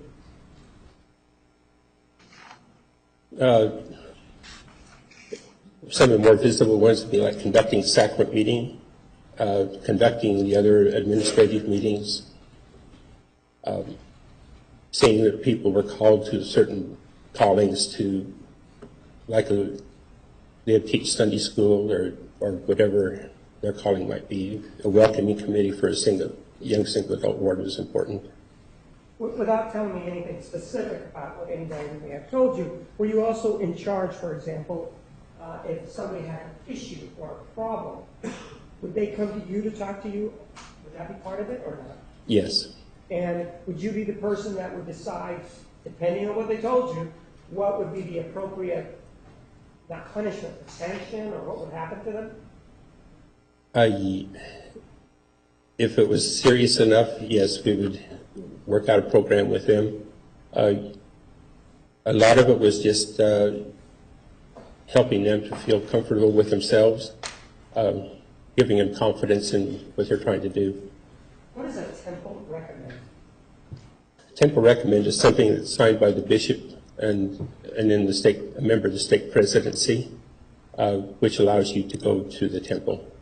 And the temple is separate and apart from the area that's available to the public, right? Yes. And in the temple, is that the place where baptisms occur? Baptizing somebody into the faith? No. Where do they occur? You're usually at a local stake center. Okay. And can anybody attend those baptisms? Yes. So, in other words, do you have to have a temple recommend in order to attend somebody being baptized into the Mormon faith? No. And the person who is doing the baptizing, well, how does it work? The person comes in, and do they have somebody with them who recommends them, sort of? Or how does it work? If, for example, if I'm going to be... Objection, compound question. Restate your question. For example, if I'm going to be somebody who is wanting to be in the Mormon church and I'm going to be baptized, do I bring somebody with me to baptize me, or how does it work? Objection, speculation, compound question. Overruled. You may answer. Go ahead. They can have someone, if they have a friend who's a member of the church and qualifies, they can baptize someone in the ward that they're working with. You say that it could be a member, does it have to be a member of the church? Yes. And do they have to have their temple recommend or not? No. So they don't have to have a temple recommend if they're going to baptize somebody into the church. That's correct. Sir, in terms of the punishment, if you decide as a bishop back then what the punishment is going to be, does it end there? Let's say you decide that you're going to invoke the temple recommend. Does it stop there, or does it go further? Or how does it work? I mean, if they're, could I have you restate that question, please? What's that? Could I have you restate that again? Sure. What if you decide that as a punishment, the person is going to lose their temple recommend for a year? Let's say that that's the sanction. Does that mean that that's, and the person says, okay, does that mean that's the end of the inquiry, or is there still more punishment, even though you've already decided what the punishment is? Objection calls for speculation. Overruled. You may answer. Okay, if it's, well, your goal is to help them get their temple recommend back, and that would require that, probably frequent interviews with the bishop during that year, and then at the end of that year, if that's the period that they've decided upon, then they would determine at that time if it should continue or if they're ready. Did you know an individual by the name of Travis Alexander? Yes. And when did you meet Travis Alexander? It would have been right shortly, about the time the ward was formed in March of 1999. And in March of 1999, you were living in the home then that you're living in now, right? That's correct. In March of 1999, I assume you obviously were living there. Was your wife living there? Yes. Which of your kids were living there, if any? We had one son that was home at the time. And in March of 99, how is it that you came to know Mr. Alexander? Close, not close, how was it? He was just recently off his mission, and he came to the youngest single adult ward. When he came back from his mission, do you know where he went to live? At that point, I don't recall exactly. Did there ever come a point that he came to live with you? Yes. And when did Mr. Alexander come to live with you? It was either very late in June of 2000 or early July Of 2000? of 2000. And how long did he actually stay there? So he moved in either late June, early July. How long was he there? He moved out in the first part of August Of what year? of 2000. So what we're looking at is if he starts the first part of July, you're looking at July and then maybe half of August. So about a month and a half. Yes. And during the time that he was in your home, when he was there, who was living there in addition to Mr. Alexander? We know that you and your wife were there. Were any of your kids living there during that time? My son David. David? Anybody else living there at that time? Not at that time. You know somebody named Jake? Yes, And when did Jake ever come to live with you? He did. When was Jake living there? If you could give me a month and a year. He would have been there probably in last part of August until probably November So from August until November of 2000? Yes. Would he have been there when Mr. Alexander was living there or not? No, He would not have been there, correct? correct. Jake was living in what part of the house? Jake was he had a bedroom in my office out on the one side of the closest to the garage. And so, had you converted your garage into an office, I think? Yes, Is that where Jake was staying? yes, When Mr. Alexander was staying there with you, was he also staying in that garage, or was he staying in a different part? he was staying in a different part. He is one of the bedrooms. And during the time that Jake was there, did you have a computer in the living room of your home? Yes, And this computer, was it available?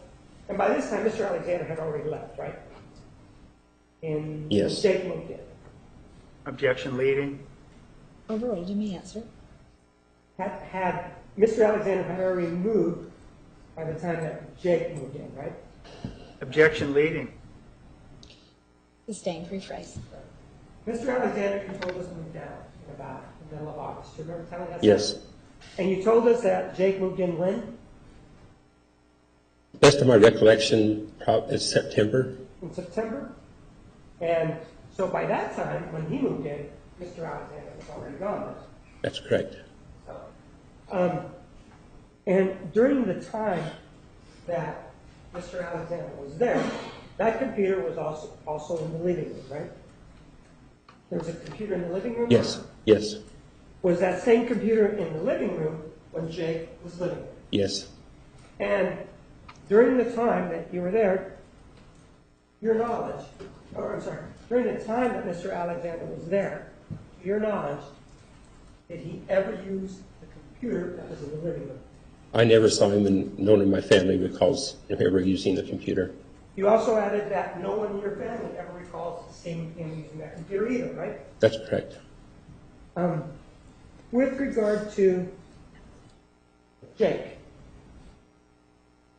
did there come a time when Jake moved out?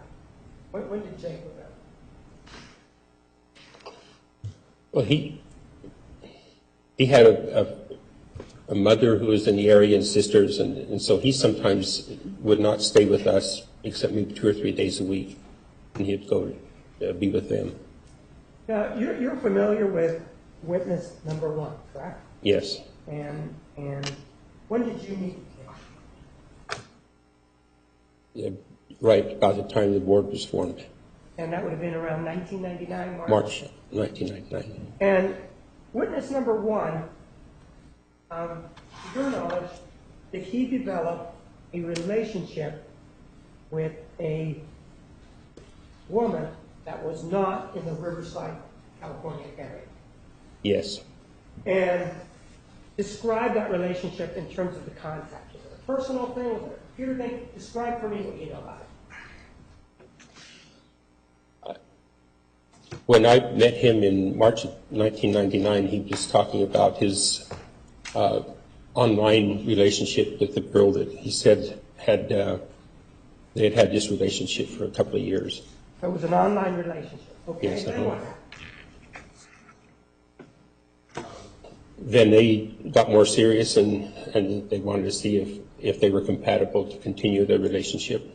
This online relationship that he described to you, did witness number 1 ever, to your knowledge, ever tell you that he had met this woman in 99 or before the decision was made to see if they were compatible, as you described? He talked to me about it, yes. Do you know whether or not he had met her before? No, he had not. So he had not met her. And in terms of the online type of relationship, do you know if they saw each other on the computer or whether or not they were just sending each other, electronic correspondence? Objection foundation. Overruled, you may answer. Could you Sure. restate? This relationship with this woman and witness number 1 indicated that they hadn't met until she was going to come and visit him, right? That's correct. Before they met, do you know if they did the camera in the computer thing and seen each other, or was it just electronic mail, or was it just letters? Do you know, by talking to him or anybody, what type of relationship they had before the decision was made for her to travel to Riverside? I don't know the history of Skype and so on, but I don't know if it existed back then. But their relationship was... Then I'm going to object to foundation, the lack of knowledge. Overall, let me finish your answer. You were saying their relationship was? Yeah, their relationship was more, I think, what he told me, they just communicated and exchanged pictures through the mail. Okay, when there was this issue or her coming out to Riverside, California, did you then have occasion to talk to her parents? Yes. What was the purpose of you talking to her parents before she came out to meet witness number one? Her parents called me to see if there was a place where their daughter could live and be in a safe environment. And what did you do in response to that? Told him that she could stay with us. Okay, so she began to stay with you. Had Jake, the other person, been there, would you have allowed her to stay there? Objection calls for speculation. Overruled. To me, answer. No. Had Travis Alexander been living there at the time, would you have allowed her to stay there? No. Were any of your sons living there? David was still there. And was your daughter living there at the time, or not? When they came home from school, yes. When he came home from school. So, when did she actually come to stay in your house? It would have been late November, early December of 2000. So, and was this in contemplation of perhaps a marriage? Yes. Objection calls for speculation. Sustained. Well, did you talk to witness number one as to what the purpose of the visit was? Yes. What did he tell you was the purpose of the visit? See if they should continue their relationship even into marriage. And so she comes out there, and I think you said it was November of, what year was it? 2000. 2000. And then after she comes, where in the house does she stay? Does she stay in the garage or? No. She was staying in one of the bedrooms. And while she was there, was there occasion for witness number one to come and visit her there? Yeah. Yes. And at that time, did witness number one have your permission to use the computer that was in the living room? Yes. At that time, was Travis Alexander living in your home? No. So, you know how often witness number one would, back in November of 2000, come over to visit her, or do you have any idea? Was it every day kind of thing? Objection, compound question. Restate. Sustained. How often would he come to visit her back in November of 2000? Almost every day they were either at our house or able to go on a date. And what did witness back then, witness number one, what did he do for a living?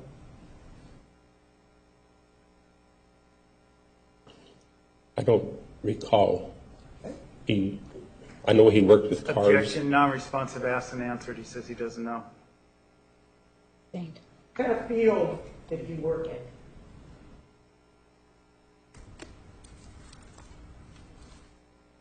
As best I recall, he worked with computers and with cars. So in terms of the computers, did you have based on what you saw of him and your conversations with witness number one, did you have an opinion as to whether or not he was somebody that was familiar with computers? Objection, lack of foundation. Overruled. What was your answer? Yes. And what was it based on? Was it on what witness number one was telling you or what you saw? Tell me how you arrived at that opinion. Just in talking with him, And what would he tell you about in terms of his computer skills? he seemed to know his way around the computer.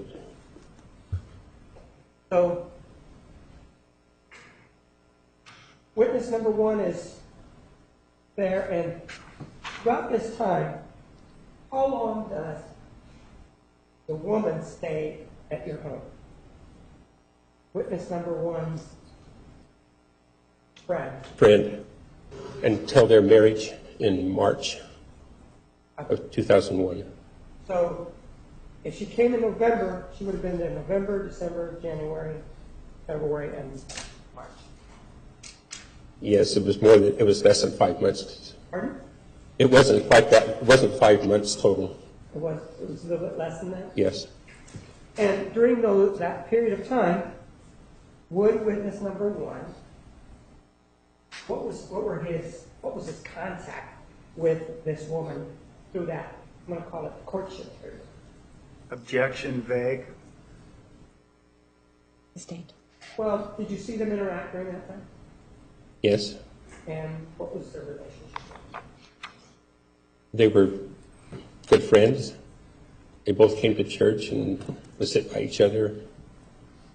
And you indicated that initially he would come over almost every day. Did that pattern continue up until March of 2001? Yes. During that period of time, did there develop, or did it come to your attention that there were some pop-ups that were associated with your computer? Yes.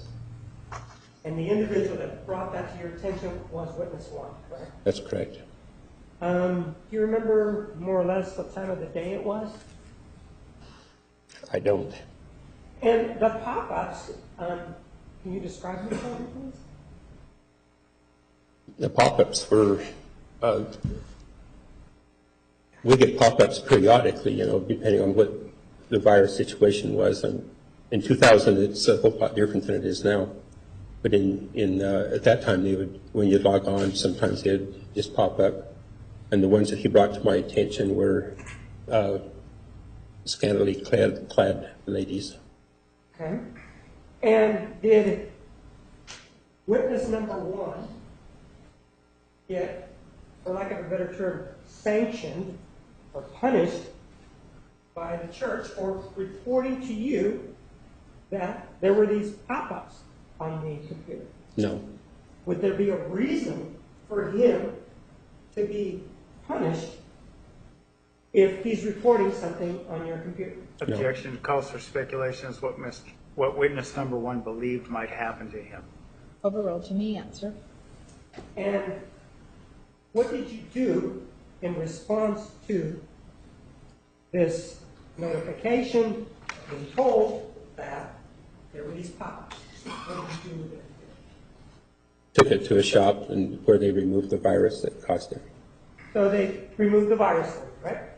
Yes. And did you get the computer back? Yes.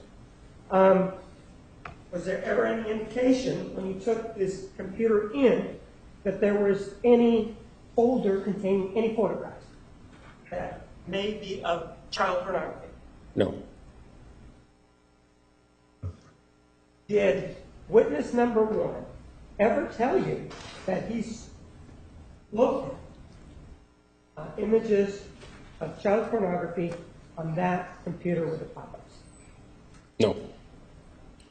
The pop-ups, did you come to know the person who was responsible for those pop-ups?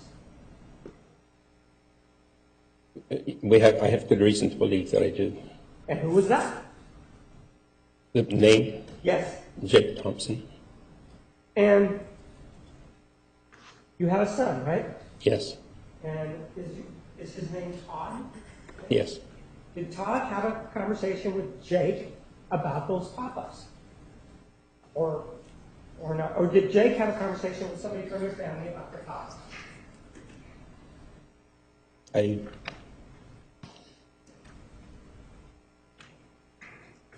I don't, my son, should I explain that, or my son said that he has reason to believe. What's that? He had reason to believe that it was Jake.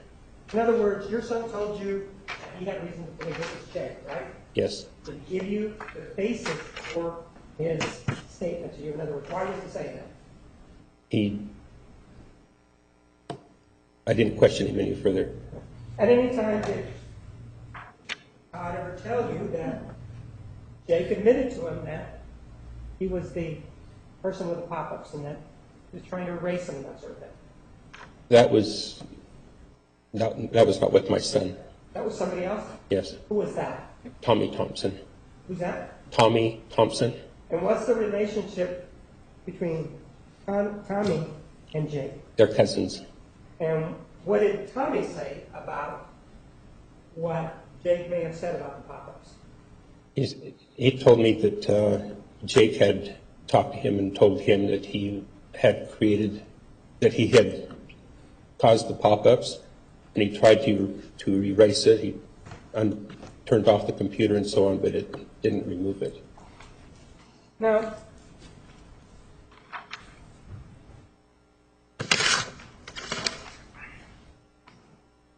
witness number 1, Exhibit 825 indicated, and the over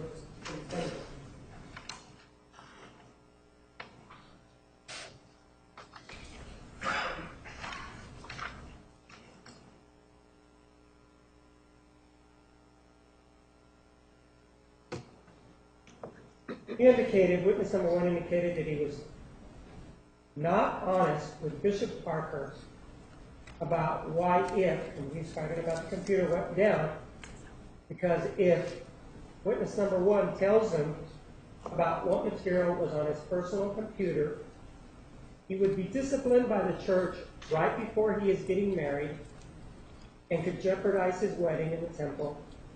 But they all remember the computer crashing. First question, do you remember your computer ever crashing at that time? No.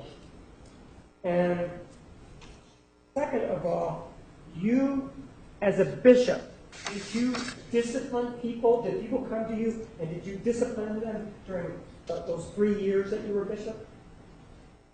No.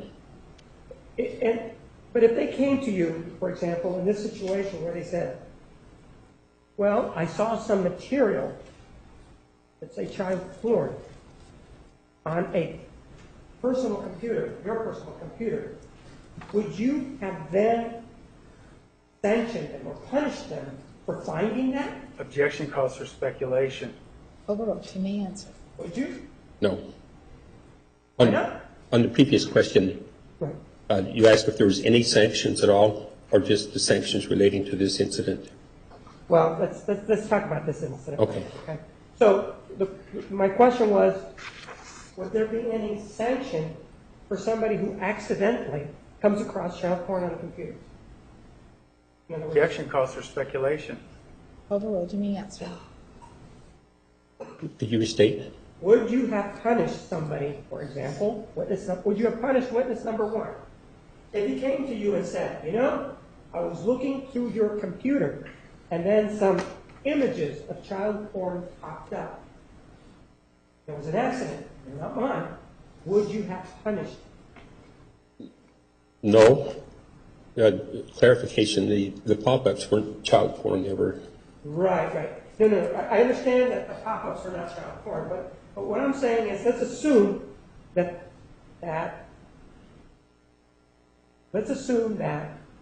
witness number 1 was on your computer in the living room, and that, for whatever reason, accidentally, let's just assume accidentally, he saw some child porn images on that computer, and then he reported it to you immediately. Would you have punished him for coming across this accidentally? No.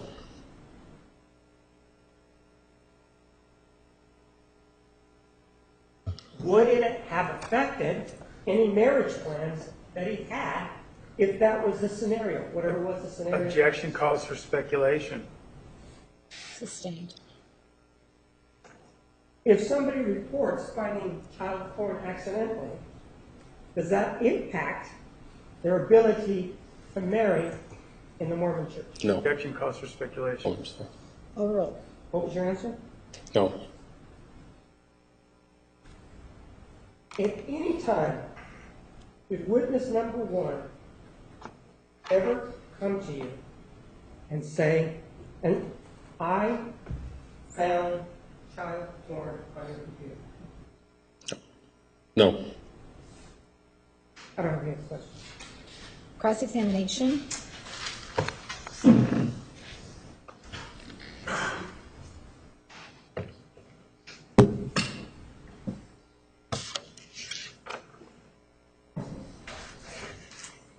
May we approach, Your Honor?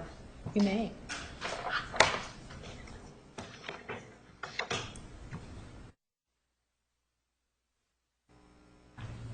Gentlemen, 10-minute recess. Please remember the admonition.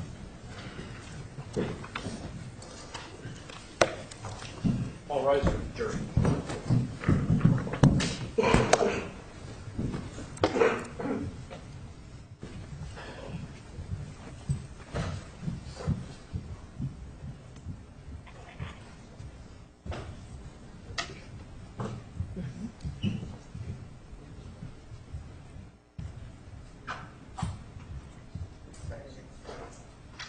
Well, I could, but there's a number of issues.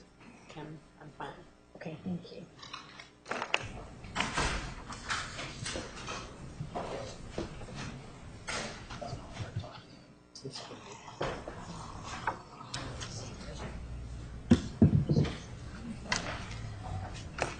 I didn't know if that's what that is or not. That's okay, I'll get back to the court. I do.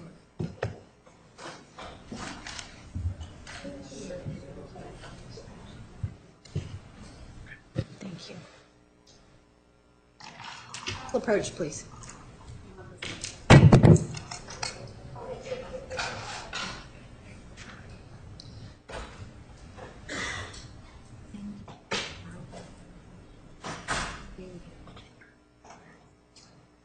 What's that? 10 to 12. Tomorrow? Tomorrow.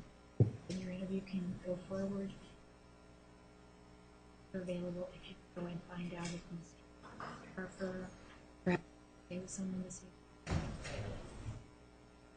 Once you find out, we'll let you know.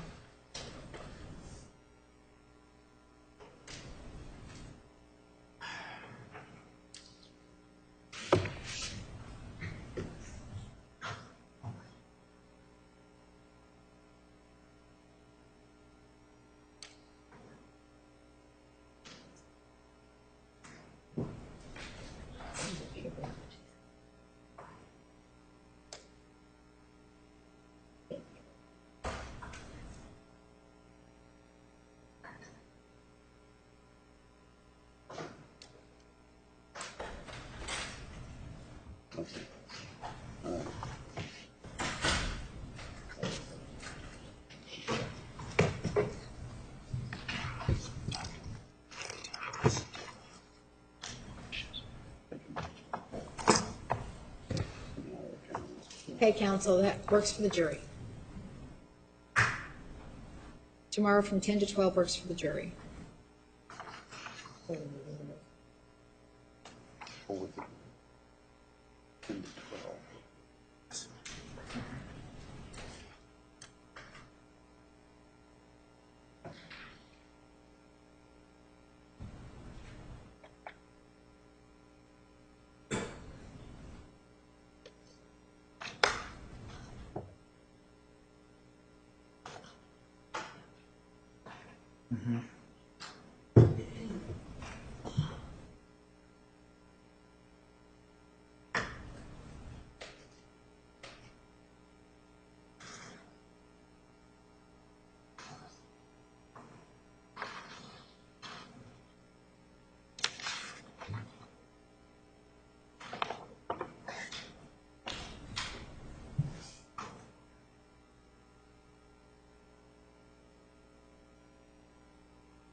can't get to the jury. We approach that? Yeah, and we're up against the gun. Transcribe there. All up against. Like.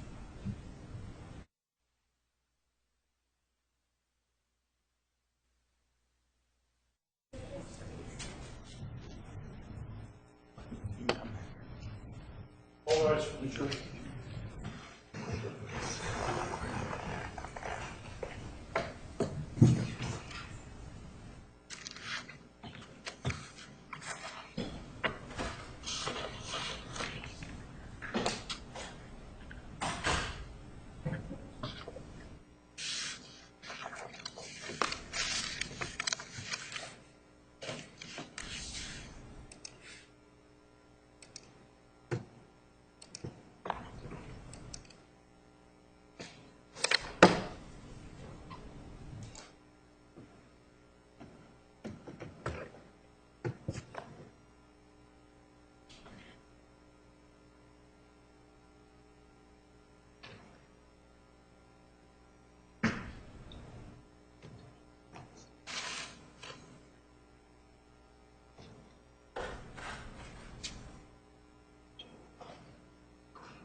Please be seated. The record will show the presence of the jury, the defendant, and counsel.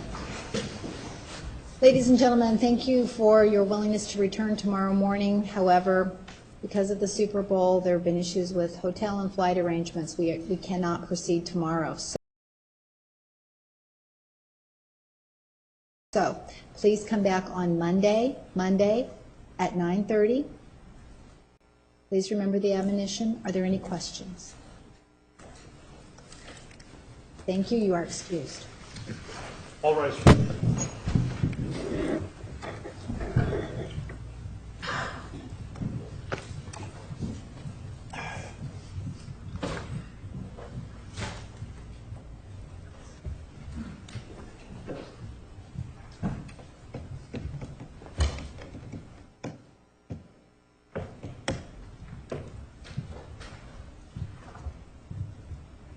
Make sure it's unseated. May we approach briefly, May. Your Honor?